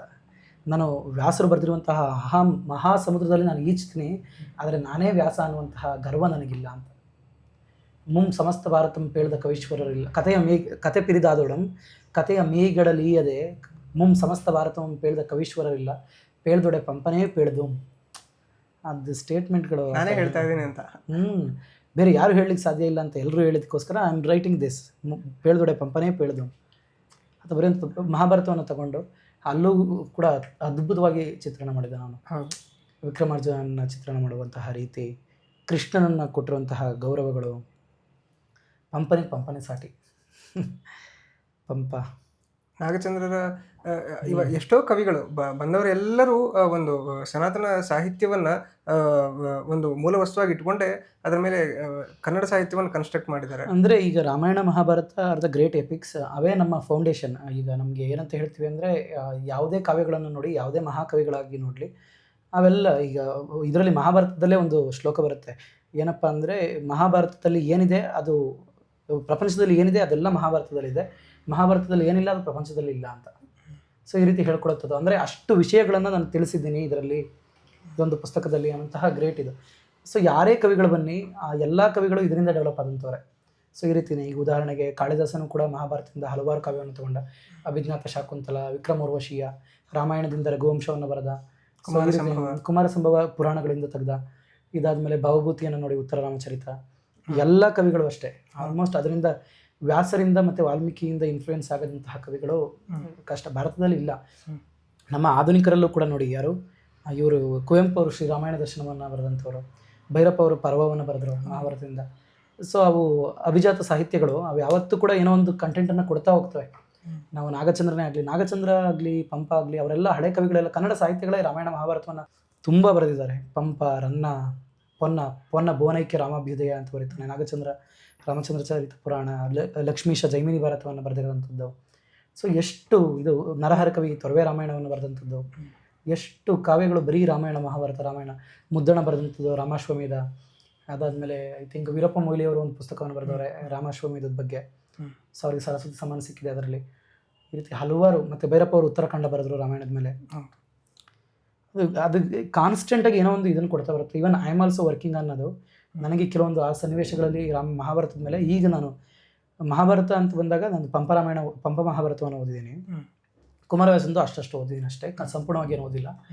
ಮಹಾಭಾರತದ GIPL ಲೈವ್ ಇವೆಂಟ್ಸ್ ಅಂತ ಒಂದು ಯೂಟ್ಯೂಬ್ ಚಾನಲ್ ಇದೆ, ಗೋಕುಲ ಇನ್ಸ್ಟಿಟ್ಯೂಟ್ ಅವ್ರು ಮಾಡೋಂಥದ್ದು ಲೆಕ್ಚರ್ಗಳು. ಅದರಲ್ಲಿ ಒಂದು 110 120 ಆಡಿಯೋಗಳಿದ್ದವು, ಅವನು ಕೇಳಿದ್ದೀನಿ. ಮೂಲ ಮಹಾಭಾರತವನ್ನು ನಾನು ಓದಿರಲಿಲ್ಲ, ಮಹಾಭಾರತ ಸೀರಿಯಲ್ ಅವೆಲ್ಲ ನೋಡಿರ್ತೀವಿ. ಬಟ್ ಈಗ ಓದಲಿಕ್ಕೆ ಸ್ಟಾರ್ಟ್ ಮಾಡಿದ್ದೀನಿ. ಆಲ್ಮೋಸ್ಟ್ 32 ಬುಕ್ಸ್ ಇದೆ. So now I started. So ಓದ್ತಾ ಇರ್ಬೇಕಾದ್ರೆ ಏನಪ್ಪ ಇಷ್ಟು ಕಂಟೆಂಟ್ ಹೂ ಕ್ಯಾನ್ ಗಿವ್ ಅಂತ, ಅಷ್ಟು ಕಂಟೆಂಟ್ ಮತ್ತು ಅಷ್ಟು ವಿಧವಾಗಿ ಚಿತ್ರಣ ಮಾಡುವಂತಹ ರೀತಿ ಮತ್ತು ಸಂವೇದನೆ ಅದು ಸುಲಭ ಅಲ್ಲ. ಸಾಹಿತಿಗಳಿಗೆ ಮೂಲವಾಗಿ ಸಂವೇದನೆ ಇರಬೇಕು. ಸಂವೇದನೆ ಇಲ್ಲ ಅಂದರೆ ಅದು ಕರೆಕ್ಟಾಗಿ ಆಗಲ್ಲ. ಭೈರಪ್ಪನಲ್ಲಿ ಹೆಚ್ಚಾಗಿ ಕಾಣ್ತೀನಿ ಅದನ್ನು, ಭೈರಪ್ಪ ಅವರಲ್ಲಿ, ಕುವೆಂಪು ಅವರಲ್ಲಿ ಈ ರೀತಿ ತುಂಬ ಕಾಣಿಸುತ್ತೆ. ಸಂವೇದನೆ ಅಂದರೆ ನಾನು ಯಾವ ಪಾತ್ರವನ್ನು ಬರಿತಾ ಇದ್ದೀನಿ, ಯಾವ ಪರ್ಸ್ಪೆಕ್ಟಿವನ್ನು ಕೊಡ್ತಾ ಇದ್ದೀನಿ, ಆ ಎಲ್ಲ ಪಾತ್ರಗಳ ಪರ್ಸ್ಪೆಕ್ಟಿವಲ್ಲಿ ಎಲ್ಲ ಪಾತ್ರಗಳ ಮೂಲಕ ಅವರ ಮನಸ್ಸಿನಲ್ಲಿ ನಡೆಯುವಂತಹ ತುಮುಲಾಟಗಳನ್ನು ನಾನು ಹೇಳಬೇಕು. ಹೌದು, ಆ ಸಂವೇದನೆ ನನಗೆ ಹೆಚ್ಚಾಗಿ ಕಾಣಿಸ್ಕೊಳ್ಳೋದು ಭೈರಪ್ಪ ಅವರಲ್ಲಿ. ಮೂಲ ಮಹಾಭಾರತದಲ್ಲಿ ಇದೆ, ಅದು ರಾಮಾಯಣದಲ್ಲಿದೆ. ಬಟ್ ಆಧುನಿಕರಲ್ಲಿ ಭೈರಪ್ಪರಲ್ಲಿ ಸಿಕ್ಕಾಪಟ್ಟೆ ಕಾಣಿಸುತ್ತೆ. ಅಂದರೆ only one situation, I am explaining from multiple perspective. ಒಬ್ಬ ವ್ಯಕ್ತಿ ಏನು ಯೋಚನೆ ಮಾಡ್ತಿದ್ರೆ ಅಂದ್ರೆ ಅವ್ನ ಮನಸ್ಸಲ್ಲಿ ಏನೇನು ಯೋಚನೆಗಳಾಗ್ಬೋದು ಎಲ್ಲಾನು ಕೊಟ್ಟಿರ್ತಾರೆ ಅದರೊಳಗಡೆ. And this is an event. ಇದೊಂದು ಇವೆಂಟ್ ಅಂತ ಅಂದರೆ ಈ ಒಂದು ಇವೆಂಟ್ ನನಗೊಂದು ರೀತಿ ಅರ್ಥ ಆಗುತ್ತೆ, ನಿಮ್ಗೊಂದು ರೀತಿ ಅರ್ಥ ಆಗುತ್ತೆ. ಸೊ ಎಲ್ಲ ಪರ್ಸ್ಪೆಕ್ಟಿವಲ್ಲಿ ಯೋಚನೆ ಮಾಡೋಂಥ ರೀತಿ ಅವ್ರದ್ದು ತುಂಬ ಅದ್ಭುತವಾಗಿ ಕಾಣಿಸುತ್ತೆ ಭೈರಪ್ಪ ಅವ್ರದ್ದು. ಭೈರಪ್ಪ ಅವ್ರ ಕೃತಿಗಳು, ಅದು ಅವ್ರದ್ದು ಯಾವುದೇ ಕೃತಿ ಆಗಲಿ, ನನಗೆ ಮಂದ್ರ ನಿದ್ದೆಗೆಡಿಸ್ತೆ ಓದಂಥ ಕಾದಂಬರಿ ಅಂದರೆ ಮಂದ್ರ. ಒಂದು 3 ರಿಂದ 4 ದಿನ ಮಲ್ಕೊಳ್ಳೋದು, ಅರ್ಧ ಗಂಟೆ ಮಲ್ಕೊಳ್ಳೋದು, ಏನೋ ಇದೆ ಅಂತ. ಹೌದು, ಅಯ್ಯೋ ಆ ಪುಸ್ತಕವನ್ನು ಓದೋ ಪ್ರೋಸೆಸ್ ಎಷ್ಟು ಅದ್ಭುತವಾಗಿರುತ್ತೆ ಅಂದರೆ, ಕ್ಲಾಸ್ಗಳಿರುತ್ತೆ, ಏನಿರುತ್ತೆ ಅದು ಏನು ಆಗೋದಿಲ್ಲ. 2 ಪುಸ್ತಕ ನಾನು ಆ ರೀತಿ ಸಿಕ್ಕಾಪಟ್ಟೆ ನಿದ್ದೆಗೆಟ್ಟು 2-3 ಪುಸ್ತಕ. ಒಂದು ಮಂದ್ರ, ಇನ್ನೊಂದು ಯಯಾತಿ, ಇನ್ನೊಂದು ಹೇಳಿ ಹೋಗೋ ಕಾರಣ. ಅದು ನನಗೆ ಹೇಳಿ ಹೋಗೋ ಕಾರಣ ಇಟ್ಸ್ ಲಿಟ್ರರಿ ಅಂದರೆ ಬರ್ಕೊಂಡು ಹೋಗ್ಬೇಕಾದ್ರೆ ತುಂಬ ಚೆನ್ನಾಗಿ ಅನಿಸುತ್ತೆ. ಬಟ್ ಆ ಕಂಟೆಂಟ್ ನನಗೇನೋ ಅಷ್ಟು ಇದನ್ಸಲ್ಲ, ಕೊನೆಯಲ್ಲಿ ಅದನ್ನು ಚೆನ್ನಾಗಿ ಮಾಡಲ್ಲ ಅನ್ನೋದು. ಯಯಾತಿ ಮಹಾರಾಷ್ಟ್ರ ವಿ ಎಸ್ ಖಂಡೇಕರ್ ಅವ್ರದ್ದು ಅದ್ಭುತ. ನೀವು ಯಯಾತಿ ಓದಬೇಕು. ಒಂದೇ ಸನ್ನಿವೇಶ, ಯಯಾತಿಯ ಬದುಕನ್ನ, ಶರ್ಮಿಷ್ಠೆ, ದೇವಯಾನಿ, ಕಚ, ಅದ್ಭುತ ಅನಿಸುತ್ತೆ ಸ್ವಾಮಿ, ಅದ್ಭುತ. ನನಗೆ ನಿಜವಾಗ್ಲೂ ಎಷ್ಟು ಅದ್ಭುತ ಅನಿಸುತ್ತೆ ಅಂದರೆ, ಯಯಾತಿ ಪುಸ್ತಕ, ಹುಷಾರಿರಲಿಲ್ಲ, ಜ್ವರ, ಸುಮ್ಮನೆ ಹೆಂಗಿದ್ರು ಕೂತಿರ್ತೀನಲ್ಲ, ಸುಮ್ಮನೆ ಓದೋಣ ಅಂತ ಹೇಳಿ ನಾನು ಇದನ್ನು ಸ್ಟಾರ್ಟ್ ಮಾಡಿದ್ದು. ಹೆಂಗಿದ್ರು ರೆಸ್ಟ್ ಮಾಡ್ತಾ ಇರ್ತೀವಂತೆ. ಆ ಹುಷಾರಿಲ್ಲದೆ ಇದ್ರೂ 2 ದಿನದಲ್ಲಿ ಓದಿ ಮುಗಿಸ್ತಾ ಇದ್ದು. 450 ಪೇಜ್ ಬುಕ್ ಇದೆ. ಅದು ಮಂದ್ರ ನನಗೆ ಒಂದು 3 to 4 ಡೇಸು ಕುತ್ಕೊಂಡು ದಿನಕ್ಕೆ 200 ಪೇಜ ಅಥವಾ 150 ಪೇಜ ನನಗೆ ಗೊತ್ತಿಲ್ಲ, ಅಷ್ಟು 4-5 ದಿನ ಆಗಿರ್ಬೋದು. ನಿದ್ದೆ ಈಗ ಓದೋಣ ಅಂದರೆ, ಮಲ್ಕೊಳ್ಳೋಣ ಅಂದರೆ ನಿದ್ದೆ ಬರುತ್ತೆ. ಅದು ಓದಿದಾಗ ಮತ್ತೆ ಇಲ್ಲ ಬೇಗ ಓದಬೇಕು ಅಂತ ಅಷ್ಟು ಕಾಟ ಕೊಟ್ಟಿದ್ದು ಬುಕ್ ಅದು ಮಂದ್ರ. ಆರಂಭದಲ್ಲಿ ಓದಿದ್ದು. ಅದು ಬಿಟ್ಟರೆ ಪರ್ವವು ಅಷ್ಟೇ ಅದ್ಭುತವಾಗೈತೆ. ನನಗೆ ಬಹಳಷ್ಟು ಕೃತಿಗಳು ಕಾಡಿದ್ದೆ. ಮಂದ್ರ, ತಂತು, ದೂರ ಸರಿದರು, ದಾಟು. ದಾಟುನೂ ಚೆನ್ನಾಗಿದೆ. ಅದು ನಾನು ಹೇಳೋದೇನಪ್ಪ ಅಂದರೆ, ಸಾಹಿತ್ಯವನ್ನು ಓದಬೇಕು. ಅಂತಿಮವಾಗಿ ಏನಾದರೂ ಇದು ಮಾಡಬೇಕಂದ್ರೆ ನಾವು ಹಲವಾರು ಪರ್ಸ್ಪೆಕ್ಟಿವಲ್ಲಿ ನೋಡಬೇಕು. ಯಾವಾಗ ಸಮಾಜದಲ್ಲಿ ತೊಂದರೆಗಳು, ಘರ್ಷಣೆಗಳು ಆಗುತ್ತೆ ಅಂದರೆ, ಯಾವಾಗ ನಾನೇ ಸರಿ ಅನ್ನುವಂಥ ಭಾವ ಬರುತ್ತೆ. ಆಗ ನಾನು ಸರಿ ಅನ್ನುವಂಥದ್ದನ್ನು ತ್ಯಜಿಸಿದಾಗ ಅವನು ಸರಿ ಇರ್ಬೋದಲ್ಲ ಅಂತ ಯೋಚನೆ ಮಾಡಿದಾಗ ಘರ್ಷಣೆಗಳು ಸ್ವಲ್ಪ ಕಡಿಮೆ ಆಗುತ್ತೆ. ಇವನ್ ವಿ ಡಿಸ್ಕಸ್ ಲಾಟ್ ಅಬೌಟ್ ಶಿವನ ಬಗ್ಗೆ ಡಿಸ್ಕಸ್ ಮಾಡಿದೆವು, ಧರ್ಮದ ಬಗ್ಗೆ ಡಿಸ್ಕಸ್ ಮಾಡಿದೆವು, ರಾಜಕೀಯದ ಬಗ್ಗೆ ಡಿಸ್ಕಸ್ ಮಾಡಿದೆವು, ಸೆಕ್ಯುಲರಿಸಮ್ ಬಗ್ಗೆ ಡಿಸ್ಕಸ್ ಮಾಡಿದೆವು. ಅದಾದಮೇಲೆ ಸಾಹಿತ್ಯದ ಬಗ್ಗೆ ಡಿಸ್ಕಸ್ ಮಾಡಿದೆವು. ಇಷ್ಟೆಲ್ಲ ವಿಷಯಗಳಲ್ಲಿ ನಾವು ಅಂದ್ಕೊಂಡಾಗ, ನಾವು ಡಿಸ್ಕಸ್ ಮಾಡಿದಾಗ ನಮ್ಗೆ ಅನಿಸೋದು ಏನಪ್ಪ ಅಂದರೆ, ಈಗ ನಾನೇ ಹೇಳಿರೋದು ಸರಿ ಅಂತಲ್ಲ, ಅಥವಾ ನೀವೇ ಹೇಳಿರೋದು ಸರಿ ಅಂತಲ್ಲ, ನಮ್ಗೆ ಏನು ಅನಿಸುತ್ತೆ ಅದು ಸರಿ. ಅದಕ್ಕಿಂತ ಯಾವುದು ಚೆನ್ನಾಗಿರುತ್ತೆ ಅದನ್ನು ನಾವು ಸ್ವೀಕರಿಸಲೇಬೇಕಾಗತ್ತೆ. ಅದಕ್ಕೆ ಇಂಗ್ಲೆಂಡ್ ರಾಯಲ್ ಸೊಸೈಟಿಯಲ್ಲಿ ಒಂದು ಸ್ಟೇಟ್ಮೆಂಟನ್ನು ಹಾಕಿರ್ತಾರಂತೆ, ನಾವು ಇಲ್ಲಿ ಯಾರ ಮಾತನ್ನು ನಾವು ತಗೊಳ್ಳಲ್ಲ, ಯಾರು ಯಾವುದೇ ಇದನ್ನು ಹೇಳಲಿ ಅದನ್ನು ವಿಚಾರ ಮಾಡಿದ್ರೆ ನಾನು ಒಪ್ಕೊಳ್ಳೋಕ್ಕಾಗಲ್ಲ ಅಂತ. ಮತ್ತು ನೀನು ಯಾವುದನ್ನು ಒಪ್ಪಿರ್ತೀಯ ಅದಕ್ಕೆ ವಿರುದ್ಧವಾದ ಸಾಕ್ಷಿಗಳು ಬಂದಾಗ ಅದನ್ನು ನೀನು ತ್ಯಜಿಸೋಕೆ ರೆಡಿ ಇರಬೇಕು ಅಂತ. It is a mark of an educated mind to entertain a thought without accepting it ಅಂತ ಅರಿಸ್ಟಾಟಲ್ ಹೇಳ್ತಾನೆ. ಒಬ್ಬ ಬುದ್ಧಿವಂತ ಮನಸ್ಸಿನ ಲಕ್ಷಣ ಏನಪ್ಪ ಅಂದರೆ, ಯಾವುದೇ ಥಾಟ್ ಬರಲಿ ಐ ಮಸ್ಟ್ ಎಂಟರ್ಟೈನ್ ಇಟ್, ಸ್ವೀಕರಿಸಲೇಬೇಕು ಅನ್ನೋಂತಹ ನಿಬಂಧನೆ ಇರಬಾರ್ದು. ಯಾವುದೇ ಒಂದು ವಿಚಾರ ಬರಲಿ ನಾನು ಅದನ್ನು ಹೌದಾ ಈ ರೀತಿನ ಅಂತ ನಾನು ಡಿಸ್ಕಸ್ ಮಾಡ್ತಾ ಹೋಗಬೇಕು, ಅದನ್ನು ಸ್ವೀಕರಿಸಲೇಬೇಕು ಅನ್ನೋಂಥ ಒಂದು ಇದಿರಬಾರ್ದು. ನಿನಗೆ ಇಷ್ಟ ಆದರೆ ಸ್ವೀಕಾರ ಮಾಡು, ಇಲ್ಲ ಅಂದರೆ ತ್ಯಜಿಸ್ಬೋದು, ಇಷ್ಟೇ. ಸರ್, ಇವಾಗ ನಿಮ್ಮ UPSC ಜರ್ನಿಯಲ್ಲಿ ನಿಮ್ಮ ನೀವು ಇಂಟರ್ವ್ಯೂವರೆಗೂ ಹೋಗಿದ್ರಿ ಅಂತ ನಾನು ಕೇಳಿದೆ. ಯಾವ ವರ್ಷದಲ್ಲಿ ನೀವು ಹೋಗಿದ್ದು? ಅಂದರೆ ನಂದು UPSC ಪ್ರಿಪ್ರೇಷನ್ ಸ್ಟಾರ್ಟ್ ಆಗಿದ್ದು 2019 ಜೂನ್. ಅದಾದಮೇಲೆ 5 ಅಟೆಂಪ್ಟ್ ಕೊಟ್ಟಿದ್ದೀನಿ ಇದುವರೆಗೂ. ಈಗ ಮೊನ್ನೆ ಒಂದು ಮೇನ್ಸ್ ಬಂದಿದ್ದೀನಿ. ಈ ವರ್ಷ 25 ಇನ್ನೊಂದು ವಾರ ರಿಸಲ್ಟ್ ಬರ್ತದೆ 25. ಅದಾದಮೇಲೆ ಇದು ಯಾವುದು ಇಂಟರ್ವ್ಯೂ ನಾನು ಹೋಗಿದ್ದು 22 ಒಂದ್ಸಲಿ ಓಕೆ. ಆ್ಯಂಡ್ 24 2 ಅಟೆಂಪ್ಟ್ ಹೋಗಿದ್ದೀನಿ. So total 5 Mains 2 interview. So ಆ 22 ಅಟೆಂಪ್ಟಲ್ಲಿ ನಂದು ಇಂಟರ್ವ್ಯೂ ಸ್ಕೋರ್ ತುಂಬ ಕಡಿಮೆ ಆಯಿತು. ಏನಕ್ಕೆ ಅಂದರೆ ಬಿಕಾಸ್ ಆಫ್ ನನಗಾಗೇನು ಇಂಗ್ಲೀಷು ಅಷ್ಟು ಚೆನ್ನಾಗಿ ಬರ್ತಿರಲಿಲ್ಲ, ಮತ್ತು ನನಗೂ ಕೂಡ ಆಗ 23 ಆಲ್ಮೋಸ್ಟು. ಸೊ ಅಷ್ಟು ನನಗೆ ಸ್ಟ್ರಾಂಗ್ ಇರಲಿಲ್ಲ. ಬಟ್ 24ಅಲ್ಲಿ ಐ ಗಾಟ್ ಗುಡ್ ಸ್ಕೋರ್, 184 ಗಂಟೆ ಸ್ಕೋರ್ ಬಂತು. So good. ಸೊ ಈಗ 24 I am expecting the result. So ಈ ಸಲ ರಿಸಲ್ಟ್ ಬಂದರೆ ಇನ್ನೊಂದು ಇಂಟರ್ವ್ಯೂ ಆಗುತ್ತೆ. ನೀವೊಂದು ಕವಿತೆ ಬರೆದಿದ್ದೆ ಅಂತ ಹೇಳಿದ್ರಿ, ಕವಿತೆ ಕನ್ನಡದ ಬಗ್ಗೆ. ಅಂದರೆ ಕನ್ನಡವನ್ನು ನಾವು ಯಾವ ರೀತಿ ನೋಡ್ತಾ ಇದ್ದೀವಿ ಅಂತ. ಸೊ ನೋಡಿ, ನೀವೇ ಓದಿ ಒಂದ್ಸಲ. ಅಲ್ಲ, ನಾನು ಒಂದ್ಸತಿ ಬೇಂದ್ರೆ ಅವರು ಅವ್ರ ಕವನ ವಾಚನ ಮಾಡೋದನ್ನು ಕೇಳಿದ್ದೆ ನಾನು. ನೀವು ಕೇಳಿರ್ಬೋದು. ಅವ್ರು ಹೇಳೋ ಶೈಲಿ, ಅವ್ರ ಕವನವನ್ನ ಅವ್ರು ಹೇಳ್ತಾರೋ ಭಾಳ ಚೆನ್ನಾಗಿರುತ್ತೆ ಅಂತ ನನಗೆ ಒಂದು ನಿಮ್ಮ ಸಂಭಾಷಣೆ ಅಂತ ಬರೆದಿದ್ದೀನಿ. ಅಂದರೆ ಹೇಳೋದು, ತಾಯಿ ಬಾರೆ ಮೊಗವ ತೋರೆ ಇಂದು ನಿನ್ನ ಹಬ್ಬವು, ಅಯ್ಯೋ ಮಂಕೆ ಹೋಗು ಹೊರಗೆ ನನಗೆ ಹಬ್ಬ ನಿತ್ಯವು, ಇರಲಿ ಬಾರೆ ನಿನ್ನ ನೆಪದಿ ಇಂದು ಹಾಡಿ ಕುಣಿಯುವೆ, ಹಾಡಿ ಕುಣಿದು ಆಸೆ ತೀರೆ ಸುಲಭ ನನ್ನ ಮರೆಯುವೆ. ಅಂದರೆ ಅವನು ಕೇಳ್ಕೊತಿದ್ದಾನೆ, ತಾಯಿ ಬಾ ಇವತ್ತು ನಾನು ನಿನ್ನ ಹಬ್ಬವನ್ನು ಸೆಲೆಬ್ರೇಟ್ ಮಾಡ್ತೀನಿ ಅಂತ ಹೇಳಿದಾಗ ಆಕೆ ಏನಂತ ಹೇಳ್ತಾಳೆ, ಕನ್ನಡ ತಾಯಿ, ನನಗೆ ದಿನವೂ ಹಬ್ಬ, ಇವತ್ತೇನಕ್ಕೆ ನನಗೆ ಬೇಕಿಲ್ಲ ಅಂತ. ನಿತ್ಯೋತ್ಸವ. ಇರಲಿ ಬಾರೆ ನಿನ್ನ ನೆಪದಿ ಇಂದು ಹಾಡಿ ಕುಣಿಯುವೆ, ಇರಲಿ ಬಾ ಇವತ್ತೊಂದಿನ ನಿನ್ನ ನೆಪದಲ್ಲಿ ನಾನು ಹಾಡಿ ಕುಣಿತೀನಿ ಅಂತ. ಅದಕ್ಕೆ ಆಕೆ ಏನಂತ ಹೇಳ್ತಾಳೆ, ಹಾಡಿ ಕುಣಿದು ನೀನು ಹಾಡಿ ಕುಣಿದ್ಬಿಟ್ಟು ಆಸೆ ತೀರೋದ್ರೆ ಸುಲಭವಾಗಿ ನಾನು ಮರ್ತ್ಬಿಡ್ತೀಯ ಅಂತ. ಅದಕ್ಕೆ, ಯಾಕೆ ತಾಯಿ ಇಂಥ ಸಿಟ್ಟು, ನನ್ನ ತಪ್ಪು ಏನಿದೆ, ಒಮ್ಮೆ ನಿನ್ನ ಮನವ ಕೇಳು ಎಲ್ಲ ಅದಕ್ಕೆ ತಿಳಿದಿದೆ, ನೋಡೆ ತಾಯೇ ಅತಿಯೂ ಆಯಿತು ನೀನು ಮಾತು ಆಡಲು, ನಾನು ಪಟ್ಟ ಶ್ರಮವು 100 ಗೊತ್ತೇ ನಿನ್ನ ಉಳಿಸಲು. ಯಾಕೆ ತಾಯಿ ಇಷ್ಟೊಂದು ಸಿಟ್ಟು ಮಾಡ್ಕೊಂಡಿದ್ಯಾ ನನ್ನ ಮೇಲೆ ಅಂದಾಗ ಅದಕ್ಕೆ ಹೇಳ್ತಾಳೆ, ನಿನ್ನ ಮನಸ್ಸನ್ನು ಕೇಳ್ಕೊಂಡು ನಿನ್ಗೆ ಗೊತ್ತಾಗುತ್ತೆ ಅಂತ. ಅದಕ್ಕೆ ಅವನು ಹೇಳ್ತಾನೆ, ನಿಂದು ಯಾಕೋ ಜಾಸ್ತಿ ಆಯಿತು, ನಾನು ನಿನಗೋಸ್ಕರ ಏನೆಲ್ಲ ಕಷ್ಟಪಟ್ಟಿದ್ದೀನಿ ಗೊತ್ತಾ, ಇಂಗ್ಲೀಷಿನ ಬೋರ್ಡಿಗೆ ಕಲ್ಲು ಹೊಡೆದು ನಿನ್ನ ಕಾಪಾಡಿದೆ, ಕನ್ನಡ ಬರದ ಬಿಹಾರಿಗೆ ಮಸಿ ಬಳಿದು ನಿನ್ನ ಉಳಿಸಿದೆ, ಹಿಂದಿಯ ಕೂಸೊಂದಕ್ಕೆ ಕೆನ್ನೆಗೆ ಹೊಡೆದು ನಿನ್ನ ರಕ್ಷಿಸಿದೆ, ನಿನ್ನ ಹಬ್ಬ ವಿಜೃಂಭಣೆಯಿಂದ ಮಾಡಿ ಲೋಕಕ್ಕೆ ನೀ ಯಾರೆಂದು ತಿಳಿಸಿದೆ, ಕನ್ನಡ ಸಿನಿಮಾ ಕನ್ನಡ ಕ್ರಿಕೆಟ್ ಬೆಂಬಲಿಸಿ ನಿನ್ನ ಅಸ್ತಿತ್ವ ರೂಪಿಸಿದೆ. ಅಂದರೆ ನಾವು ಕನ್ನಡವನ್ನು ಯಾವ ರೀತಿ ಅಂದ್ಕೊಂಡ್ರೆ, ಯಾವುದೋ ಇಂಗ್ಲೀಷ್ ಬೋರ್ಡ್ಗೆ ಹೊಡೆದ್ಬಿಟ್ರೆ ನಾನು ಕನ್ನಡ ಉಳಿದೋಯ್ತು, ಯಾರೋ ಒಬ್ಬ ಬಿಹಾರವನ್ನು ಬಂದು ಕನ್ನಡ ಮಾತಾಡಲಿಲ್ಲ ಅಂದರೆ ಅವ್ನ ಮುಖಕ್ಕೆ ಮಸಿ ಬೆಳೆದ್ಬಿಟ್ರೆ ಕನ್ನಡ ಉಳಿತು, ಯಾರೋ ಒಬ್ಬ ಹಿಂದಿಯವರು ಬಂದು ಮಾತಾಡಿದ ತಕ್ಷಣ ಅವ್ರಿಗೆ ಹೊಡೆದಿದ ತಕ್ಷಣ ನಾನು ಕನ್ನಡ ಉಳಿತು. ಇದೆಲ್ಲ ಕನ್ನಡ ಸಿನಿಮಾಗಳು ನೋಡಿದ ತಕ್ಷಣ ಕನ್ನಡ ಉಳಿತು, ಕನ್ನಡ ಕ್ರಿಕೆಟ್ ನೋಡಿದ ತಕ್ಷಣ ಕನ್ನಡ ಉಳಿತು, ಮತ್ತು ಅದು ಹಬ್ಬನ ವಿಜೃಂಭಣೆಯಿಂದ ಮಾಡಿಬಿಟ್ಟು ನಾನು ಲೋಕಕ್ಕೆ ಪ್ರಚಾರ ಮಾಡಿಬಿಟ್ರೆ ಕನ್ನಡ ಉಳಿತು. ಸೊ ಈ ರೀತಿ ಇದನ್ನು ತೇಜಸ್ವಿ ಅವರು ಕನ್ನಡ ಕೊಲ್ಲುವ ತಂಡ ಅಂತ ಒಂದು ಆರ್ಟಿಕಲ್ ಬರೆದಿದ್ದಾರೆ. ಅವರ ಹೊಸ ವಿಚಾರಗಳು, ಸಾಧ್ಯ ಆದರೆ ಅದನ್ನು ಓದಿ, ಹೊಸ ವಿಚಾರಗಳು ಪುಸ್ತಕದಲ್ಲಿ ಕನ್ನಡ ಕೊಲ್ಲುವ ತಂಡ ಅಂತ ಒಂದು ಬರೆದಿದ್ದಾರೆ. ಕನ್ನಡವನ್ನು ಯಾರ್ಯಾರು ಕೊಲೆ ಮಾಡ್ತಿದ್ದಾರೆ ಅಂತ. ಅದಕ್ಕೆ ಅಂದರೆ ನಾನು ಯಾವ ಪರ್ಸ್ಪೆಕ್ಟಿವಲ್ಲಿ ಕನ್ನಡವನ್ನು ನೋಡ್ತಾ ಇದ್ದೀನಿ ಅದು ತಪ್ಪಾಗುತ್ತೆ. ಅಂದರೆ ಅವರು ಕುವೆಂಪು ಅವರು ಏನಂತ ತೇಜಸ್ವಿ ಅವರು ಏನಂತ ಹೇಳ್ತಾರೆ ಅಂದರೆ, ಭಾಷೆಗೆ ಹಲವಾರು ಇದಿರುತ್ತೆ. ಒಂದು ಲೋಕೋಪಯೋಗಿ ಭಾಷೆ, ಇನ್ನೊಂದು ಭಾವೋಪಯೋಗಿ ಭಾಷೆ, ಇನ್ನೊಂದು ಶಾಸ್ತ್ರೋಪಯೋಗಿ ಭಾಷೆ. ಅಂದರೆ ಶಾಸ್ತ್ರಕ್ಕೆ ಉಪಯೋಗ ಮಾಡುವಂಥದ್ದು ಒಂದು ಕ್ಲಿಷ್ಟವಾದ ಭಾಷೆ, ಭಾವಕ್ಕೆ ಉಪಯೋಗ ಮಾಡುವಂಥದ್ದು ಇದು ನನ್ನ ಭಾವನೆಗಳನ್ನು ಎಕ್ಸ್ಪ್ಲೇನ್ ಮಾಡಲಿಕ್ಕೆ. ಲೋಕೋಪಯೋಗಿ ನನ್ನ ದಿನಬಳಕೆಯಲ್ಲಿ ಯಾವ ಭಾಷೆ ಶಾಶ್ವತವಾಗಿ ಉಳಿಯುತ್ತೆ ಅಂದರೆ, ಭಾವನೆಯದು ಅಲ್ಲ, ಶಾಸ್ತ್ರದ್ದು ಅಲ್ಲ, ಲೋಕದ್ದು. ನಾನು ದಿನನಿತ್ಯವಾಗಿ ಬಳಸ್ತಾ ಹೋದರೆ ಮಾತ್ರ ಭಾಷೆ ಉಳಿಯುತ್ತೆ. ಸೊ ನಾನು ಬೆಳೆಸ್ತೀನಿ, ನಾನು ಉಳಿಸ್ತೀನಿ, ಅಷ್ಟು ದೊಡ್ಡವರಲ್ಲ. ನಾನು ಅದನ್ನೇ ನನ್ನ ಗ್ರೂಪಲ್ಲಿ ನಾನು ಹುಡುಗರು ಅದನ್ನೇ ಆಗ್ತೆ, ಕನ್ನಡವನ್ನು ಬೆಳೆಸುವಷ್ಟು ದೊಡ್ಡವರು ನಾವಲ್ಲ, ಕನ್ನಡವನ್ನು ಉಳಿಸುವಷ್ಟು ದೊಡ್ಡವರು ನಾವಲ್ಲ, ಕನ್ನಡವನ್ನು ಬೆಳೆಸುವಷ್ಟು ಹಿರಿಯರು ನಾವಲ್ಲ, ಕನ್ನಡವನ್ನು ಬಳಸಿದ್ರೆ ಸಾಕು. ಸೊ ಅದನ್ನು ಸೇವೆ ಮಾಡಿದ್ರೆ ಸಾಕು, ಅದ್ರ ಪಾಡಿಗೆ ಅದಿರುತ್ತೆ ಅಂತ. ಸೊ ಅದಕ್ಕೆ, ಇಷ್ಟು ಸಾಕೆ ಇನ್ನೂ ಬೇಕೆ ನನ್ನ ಎಲ್ಲ ಸಾಧನೆ, ನಿನ್ನ ಉಳಿಸೋ ನನ್ನ ಶ್ರಮಕ್ಕೆ ಬೇಡ ಎಂದು ಮನ್ನಣೆ. ನಾನು ಇಷ್ಟೆಲ್ಲ ಮಾಡಿದ್ದೀನಿ, ಇಷ್ಟೇ ಸಾಕ ಇನ್ನೂ ಬೇಕಾ ಅಂತ. ಅದಕ್ಕೆ, ಅಯ್ಯೋ ಮರುಳೆ ನನ್ನ ಉಳಿವು ಅದು ನಿನ್ನ ಭಿಕ್ಷೆಯೇ, ಬೇಡ ಹೋಗು ನಿನ್ನ ಭಿಕ್ಷೆ ಬದಲು ನಾನೇ ಅಳಿಯುವೆ. ಈಗ ನೀನು ಕನ್ನಡ ತಾಯಿ ಹೇಳ್ತಂತಂತು ಅಂದರೆ, ನೀನು ಇದೆಲ್ಲ ಮಾಡಿ ನನಗೆ ಭಿಕ್ಷೆ ಕೊಟ್ಟು ನನ್ನನ್ನು ಉಳಿಸ್ತಿದ್ಯಾ? ಅದರ ಅವಶ್ಯಕತೆನೇ ಇಲ್ವಲ್ಲ ನನಗೆ. ಸೊ ನಾನೇ ಉಳಿತೀನಿ. ನಾನು ಕಲ್ಲು ಹೊಡೆದು ಮಸಿಯ ಬಳಿದು ನನ್ನ ಮಾನ ತೆಗೆದಿಹೆ, ಹಿಂಸೆ ಮಾಡಿ ಭೋಗ ಸವಿದು ನನ್ನ ಮನಃ ಕೊಂದಿಹೆ. ನಾವು ಕಲ್ಲು ಹೊಡೆದ್ಬಿಟ್ಟೋ ಮಸಿ ಬೆಳೆದ್ಬಿಟ್ಟೋ ಇಲ್ಲಿ ಕನ್ನಡಿಗರಿಗೆ ಇದಾಗ್ತಾ ಬರ್ತಿದೆ. ಅಂದರೆ ಈಗ ನಾನು ನಾರ್ತ್ ಇಂಡಿಯಾಗೆ ಹೋಗ್ತಾ ಬಂದರೆ ನಾನು ಈ ರೀತಿ ಆಗ್ತಾ ಇರೋಂಥದ್ದು ನೋಡಿದಾಗ, ಅಲ್ಲಿ ನಾರ್ತ್ ಇಂಡಿಯಾದಲ್ಲಿ ಏನಂತ ಹೇಳ್ತಾರೆ ಹೇಳಿ, ಕರ್ನಾಟಕದವ್ರು ಈ ರೀತಿನಪ್ಪ, ಅದು ನೆಗೆಟಿವ್ ಬಂದುಬಿಡುತ್ತೆ. ಸೊ ಅದು, 1000 ವರ್ಷ ಉಳಿದ ನನಗೆ ಬೇಕೆ ನಿನ್ನ ರಕ್ಷಣೆ, ಪಂಪರನ್ನು ಕೊಟ್ಟ ನನಗೆ ಬೇಕೆ ನಿನ್ನ ಪಾಲನೆ. ನಾನು ಪಂಪ, ರನ್ನ ಇಂಥ ಮಹಾಕವಿಗಳನ್ನು ಕೊಟ್ಟಂತೋಳು, ನನಗೆ ನಿನ್ನಂಥವನಿಂದ ರಕ್ಷಣೆ ಬೇಕಾ ಅಂತ. ಇಂಗ್ಲೀಷಿನ ನಿನ್ನ ಕೂಸು ಎಂದೋ ಮರೆತ ನನ್ನನು, ಅನ್ಯ ಜನರ ಅಟ್ಟಹಾಸ ಎಂದೋ ಕೊಂದಿತು ನನ್ನನು. ಇಂಗ್ಲೀಷ್ ಈಗ ನನಗೆ ಯಾರನ್ನ ಕನ್ನಡ ಉಳಿಸ್ತೀನಿ, ಕನ್ನಡ ಹೋರಾಡಿಸ್ತೀನಿ ಅಂತ ಹೇಳ್ತಾರೆ, ಅವ್ರ ಮಕ್ಕಳೆಲ್ಲ ನಾವು ಇಂಗ್ಲೀಷ್ ಮೀಡಿಯಮಲ್ಲಿ ಓದಿಸ್ತಾ ಇದ್ದೀವಿ. ಅದು ಇಂಗ್ಲೀಷ್ ಮೀಡಿಯಮ್ ಏನಕ್ಕಂದರೆ ಇಂಗ್ಲೀಷ್ ಗ್ಲೋಬಲ್ ಲ್ಯಾಂಗ್ವೇಜು, ಅದರಿಂದ ಓದಿದ್ರೆ ಮಾತ್ರ ಬೆಳೆಯುವಂಥದ್ದು. ಈ ರೀತಿ ಒಂದು ಪರ್ಸ್ಪೆಕ್ಟಿವ್ ಬಂದ್ಬಿಟ್ಟಿದೆ ಎಲ್ಲರೂ ಆ ರೀತಿ.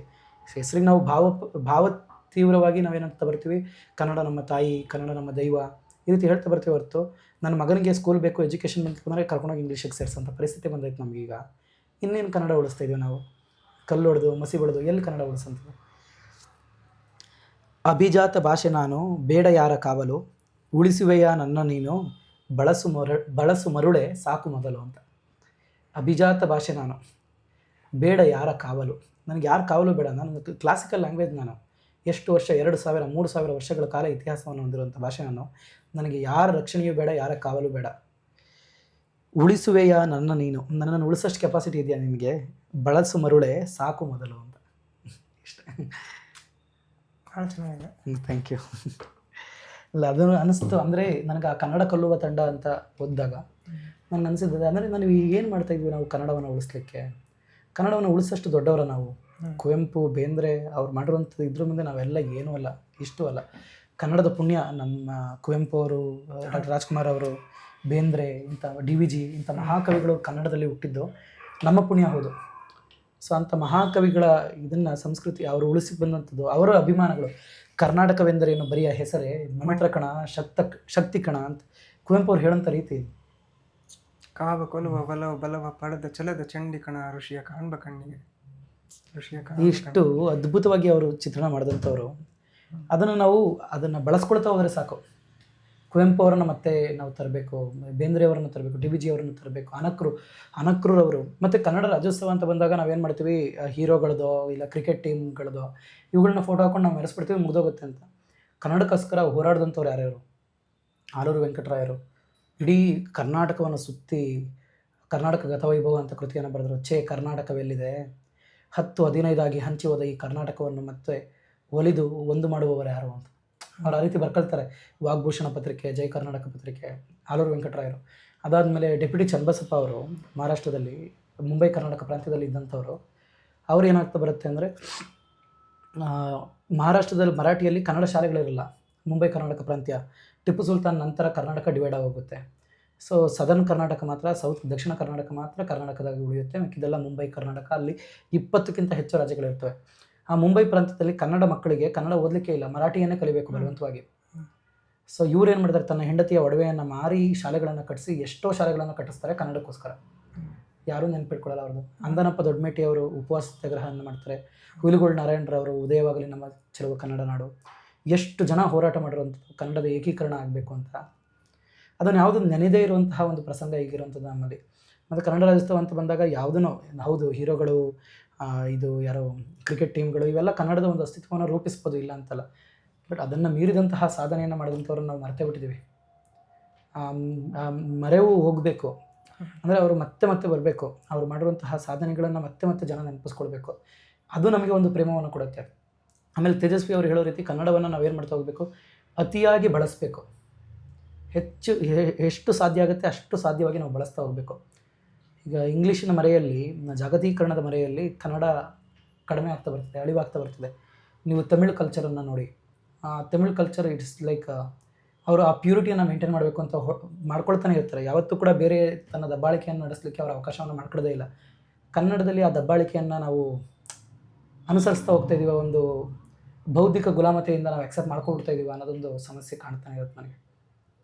ಸೊ ಅದನ್ನು ಬಿಟ್ಟು ನಾವು ಹೆಚ್ಚು ಕನ್ನಡವನ್ನು ಬಳಸಿದಷ್ಟು ಹೆಚ್ಚು ಇದರಲ್ಲಿ ಎಲ್ಲ ಕ್ಷೇತ್ರಗಳಲ್ಲೂ ಕೂಡ, ಯಾವುದೇ ಕ್ಷೇತ್ರವನ್ನು ನೋಡಿ, ಇವು ವಿದ್ಯೆಯಲ್ಲಿ ಮತ್ತು ಬಿಸ್ನೆಸ್ಸಲ್ಲಿ, ವ್ಯಾಪಾರ ಕ್ಷೇತ್ರಗಳಲ್ಲಿ, ಎಲ್ಲ ಕ್ಷೇತ್ರಗಳಲ್ಲಿ ನಾವು ಕನ್ನಡವನ್ನು ಹೆಚ್ಚು ಬಳಸಿದಷ್ಟು, ಆ ಕನ್ನಡ ಲೇಖಕರನ್ನು ಪ್ರೋತ್ಸಾಹಿಸಿದಷ್ಟು, ಈಗ ಯುವ ಲೇಖಕರು ತುಂಬ ಜನ ಇರ್ತಾರೆ, ಸೊ ಅವ್ರನ್ನ ಪ್ರೋತ್ಸಾಹಿಸಿದಷ್ಟು ಕನ್ನಡ ಏನಾಗ್ತಾ ಬರುತ್ತೆ, ಇನ್ನೂ ಜಾಸ್ತಿ ಇದಾಗ್ತಾ ಬರುತ್ತೆ. ಮತ್ತು ಮುಂದಿನ ಜನ್ರೇಷನ್ ನೋಡಿ, ಈಗ ನಾನು PUC ಇದ್ದಾಗಲೇ ಒಂದು ಘಟನೆ ಆದಂಥದ್ದು. ನಾವು ಹೂ ಮಾರ್ತಿದ್ದೋ ಆ ಟೈಮಲ್ಲಿ ಒಬ್ಬ ಇವರು ಪೇರೆಂಟ್ಸ್ ಅಂದರೆ ನಮ್ಮ ದೊಡ್ಡಮ್ಮವ್ರದ್ದು ಅಂಗಡಿ ಇತ್ತು ಮೈಸೂರಲ್ಲೇ, ನಂದಿನಿ ಅಲ್ಲ, ಅದು ಸಂಗೀತ ಕಾರ್ನರು, ಅಲ್ಲಿ ಸಿದ್ಧಾರ್ಥ ಲೇಔಟಲ್ಲಿ. ಸೊ ಅಲ್ಲಿ ಒಬ್ಬರು ಪೇರೆಂಟ್ಸು ಅವ್ರ ಮೊಮ್ಮಗು ಕರ್ಕೊಂಡ್ಬಿಟ್ಟು, ಆ ಮೊಮ್ಮಗು ಏನೋ ಕನ್ನಡದಲ್ಲಿ ಮಾತಾಡ್ತಾಯಿತ್ತು, ನೀನು ಕನ್ನಡದಲ್ಲಿ ಮಾತಾಡಿದ್ರೆ ಬೈದು ಬಿಡ್ತೀನಿ ಅಂತ. ಅಂದರೆ ನೆಕ್ಸ್ಟ್ ಬರೋ ಜನ್ರೇಷನ್ಗಳಿಗೆ ನಾವು ಇಂಗ್ಲೀಷ್ನ ಬಲವಂತವಾಗಿ ಕೊಡ್ತಾ ಇದ್ದೀವಿ, ಕನ್ನಡವನ್ನು ಬಲವಂತವಾಗಿ ತೆಗಿತಾ ಇದ್ದೀವಿ. ಅದಕ್ಕೆ ನ್ಯಾಚುರಲ್ ಕನ್ನಡ ಬರ್ತಿದೆ, ಹೋರಾಟದಲ್ಲಿ ನಿಂತಿದ್ದೀವಿ. ಕನ್ನಡ ಹೆಂಗಾಗಿದೆ ಅಂದರೆ ಈಗ ನಾವು ಬಲವಂತವಾಗಿ ಇಂಗ್ಲೀಷ್ನ ಕೊಡ್ತಾ ಇರೋಂಥದ್ದು, ಬಲವಂತವಾಗಿ ಕನ್ನಡವನ್ನು ತೆಗಿತಾ ಇರೋಂಥದ್ದು, ಎರಡು ಮಾಡಿ ನಾವೇನು ಮಾಡ್ತಾ ಬರ್ತೀವಿ, ಆ ವ್ಯಕ್ತಿಯನ್ನು ಇಂಗ್ಲೀಷ್ಗೆ ಅಡ್ಜಸ್ಟ್ ಆಗೋ ರೀತಿ ಮಾಡ್ತೀವಿ. ಅವ್ನು ಥಿಂಕ್ ಮಾಡೋದು ಇಂಗ್ಲೀಷಲ್ಲಿ, ಅವ್ನು ಮಾತಾಡೋದು ಇಂಗ್ಲೀಷಲ್ಲಿ, ಅವ್ನು ಯೋಚನೆ ಮಾಡೋದು ಇಂಗ್ಲೀಷಲ್ಲಿ, ಎಲ್ಲ ಅದಾಗ ಕನ್ನಡ ಎಲ್ಲಿ ಬಂತು? ಸೊ ಸಾಧ್ಯವೇ ಇಲ್ವಲ್ಲ. ಸೊ ಕನ್ನಡ ನೆಕ್ಸ್ಟ್ ಜನ್ರೇಷನ್ಗೆ ಹೋಗಬೇಕು, ಮುಂದಿನ ಪೀಳಿಗೆ ಕನ್ನಡವನ್ನು ಉಳಿಸೋದಲ್ಲ, ಕನ್ನಡವನ್ನು ಬಳಸಬೇಕು. ಕನ್ನಡ ಅದರ ಮುಂದಿನ ಪೀಳಿಗೆ ಬಳಸ್ತಾ ಹೋಗುತ್ತೆ, ಅದರ ಮುಂದಿನ ಪೀಳಿಗೆ, ಆಗ ಕನ್ನಡ ಏನಾಗ್ತಾ ಬರುತ್ತೆ, ಇನ್ನೂ ಶ್ರೇಷ್ಠವಾಗಿ ಬರ್ತಾ ಹೋಗುತ್ತೆ.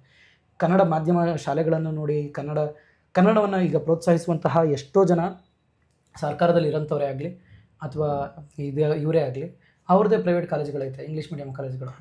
ನಾನು ಲಾ ಮಾಡುವಂಥ ಒಬ್ಬ ಮಿನಿಸ್ಟರ್ ಆಗ್ಬೋದು, ನಾನು ಲಾ ಮಾಡುವಂತಹ ಒಬ್ಬ MLA ಆಗ್ಬೋದು, ನನ್ನಲ್ಲೇ ಹಲವಾರು ಇಂಗ್ಲೀಷ್ ಮೀಡಿಯಮ್ ಶಾಲೆ ಇದ್ದಾಗ ನಾನು ಕನ್ನಡ ಮಾಧ್ಯಮ ಶಾಲೆಯ ಪರವಾಗಿ ಕಾನೂನನ್ನು ಮಾಡ್ತೀನಿ. ಅವಶ್ಯ ಇಲ್ವ? ನನಗೆ ಬಿಸ್ನೆಸ್ ಲಾಸ್ ಅಲ್ಲ. ಈ ಸಮಸ್ಯೆ ಬಂದಾಗ ಕನ್ನಡ ಶಾಲೆಗಳು ಉಳಿಬೇಕು ಅಂದರೆ ಹೇಗೆ ಸಾಧ್ಯ? ಕನ್ನಡ ಶಾಲೆ, ಕನ್ನಡ ಭಾಷೆ ಸಾಧ್ಯವೇ ಇಲ್ಲ. ಅದನ್ನು ಮೀರಿ ಏನಾದರೂ ಒಂದು ಮಾಡಲೇಬೇಕೀಗ. ಮಾಡಬೇಕು ಅಂದರೆ ಮುಂದಿನ ಪೀಳಿಗೆಗಳು ಕನ್ನಡವನ್ನು ಕಲಿಬೇಕು, ಹೆಚ್ಚು ಹೆಚ್ಚು ವ್ಯವಹಾರಾತ್ಮಕವಾಗಿ ಕನ್ನಡವನ್ನು ಬಳಸಬೇಕು. ಆಗ ಕನ್ನಡ ನಿಜವಾಗ್ಲೂ ಉಳಿಯುತ್ತೆ, ಕನ್ನಡ ನಿಜವಾಗ್ಲೂ ಬೆಳೆಯುತ್ತೆ ಕೂಡ. ನಮಗೆ ಲಾಸ್ಟ್ ಜ್ಞಾನಪೀಠ ಬಂದು ಆಲ್ರೆಡಿ ಎಷ್ಟೋ ವರ್ಷಗಳಾಯಿತು, 11 ವರ್ಷ ಆಯಿತು. ಈಗ ಕಂಬಾರ್ಗೆ ಭಾನುಮುಸ್ತಕ್ ಅವ್ರದ್ದು ಅದು ಒಂದು ಸಾಧನೆ ನಮ್ಮದು. ಸೊ ಈ ರೀತಿ ಹೋಗೋಂಥದ್ದು, ಇಂತಹ ಇದನ್ನು ನಾವು ಹೆಚ್ಚಾಗಿ ಮಾಡಿದಷ್ಟು ಮತ್ತೆ ಬರ್ತದೆ, ಮತ್ತೆ ಬಳಸಬೇಕು ನಾವು ಕನ್ನಡವನ್ನು ಅಂತ. ನನ್ನ ಕೊನೆಯ ವಿಡಿಯೋದಲ್ಲಿ ಅದನ್ನೇ ನಾನು ಚರ್ಚೆ ಮಾಡಿದ್ದು, ಕನ್ನಡ ಭಾಷೆ ಮತ್ತು ಒಳ ಮೀಸಲಾತಿ ಅಂತ ವಿಡಿಯೋದಲ್ಲಿ ಕನ್ನಡ ಭಾಷೆ ಉಳಿಬೇಕು ಆಯ್ತಂದರೆ ಈ ರೀತಿ ನಾವು ಹೋರಾಟ ಮಾಡಿಯೇ ಮಸಿ ಬಳ್ದೇ ಉಳಿಸ್ಬೇಕಾ? ಅಲ್ಲಿ ನಾವು ಯಾರೋ ಕನ್ನಡ ಟೀಚ್ ಮಾಡ್ತಾ ಇದ್ರು ಅಂದರೆ ಅವ್ರಿಗೆ ಗೌರವ ಕೊಟ್ಟರೆ ಸಾಕಾಗೋದಿಲ್ವ? ನಮ್ಮ ಸಮಾಜದಲ್ಲಿ ಯಾವುದೋ ಕುಮಾರವ್ಯಾಸನ ಭಾರತದ ಯಾವುದೋ ಒಂದು ಕೆಲವು ಸಾಲುಗಳು ಚಿತ್ರರಂಗದಲ್ಲಿ ಯಾವುದೋ ಒಂದು ಡೈಲಾಗು ಪಾತ್ರದಲ್ಲಿ ಹೇಳ್ತಾ ಇದ್ರೆ ಅವರು ಚಿತ್ರದ ಪಾತ್ರಗಳನ್ನ ನೆನ್ಪಿಟ್ಕೋತಾರೆ ಜನರು. ನನಗೆ ಅದಕ್ಕೇ ಇತ್ತೀಚೆಗೆ ಸೋಷಿಯಲ್ ಮೀಡಿಯಾದಲ್ಲಿ ತುಂಬ ಜನ ಮಾಡ್ತಿದ್ದಾರೆ. ಈಗ ಐ ಥಿಂಕ್ ಪೂರ್ಣಿಮಾ ಹೆಗ್ಡೆ ಅಂತ ಇರಬೇಕು ಅವ್ರ ಹೆಸರು. ಅವರು ಮತ್ತು ಈ ರೀತಿ ಹಲವಾರು ಜನ ಕನ್ನಡ ಪುಸ್ತಕಗಳನ್ನು ಪರಿಚಯ ಮಾಡೋದು ನಿಜವಾಗ್ಲೂ ಖುಷಿ ಆಗುತ್ತೆ, ಒಂದು ರೀತಿ ಹೆಮ್ಮೆ ಫೀಲ್ ಆಗುತ್ತೆ.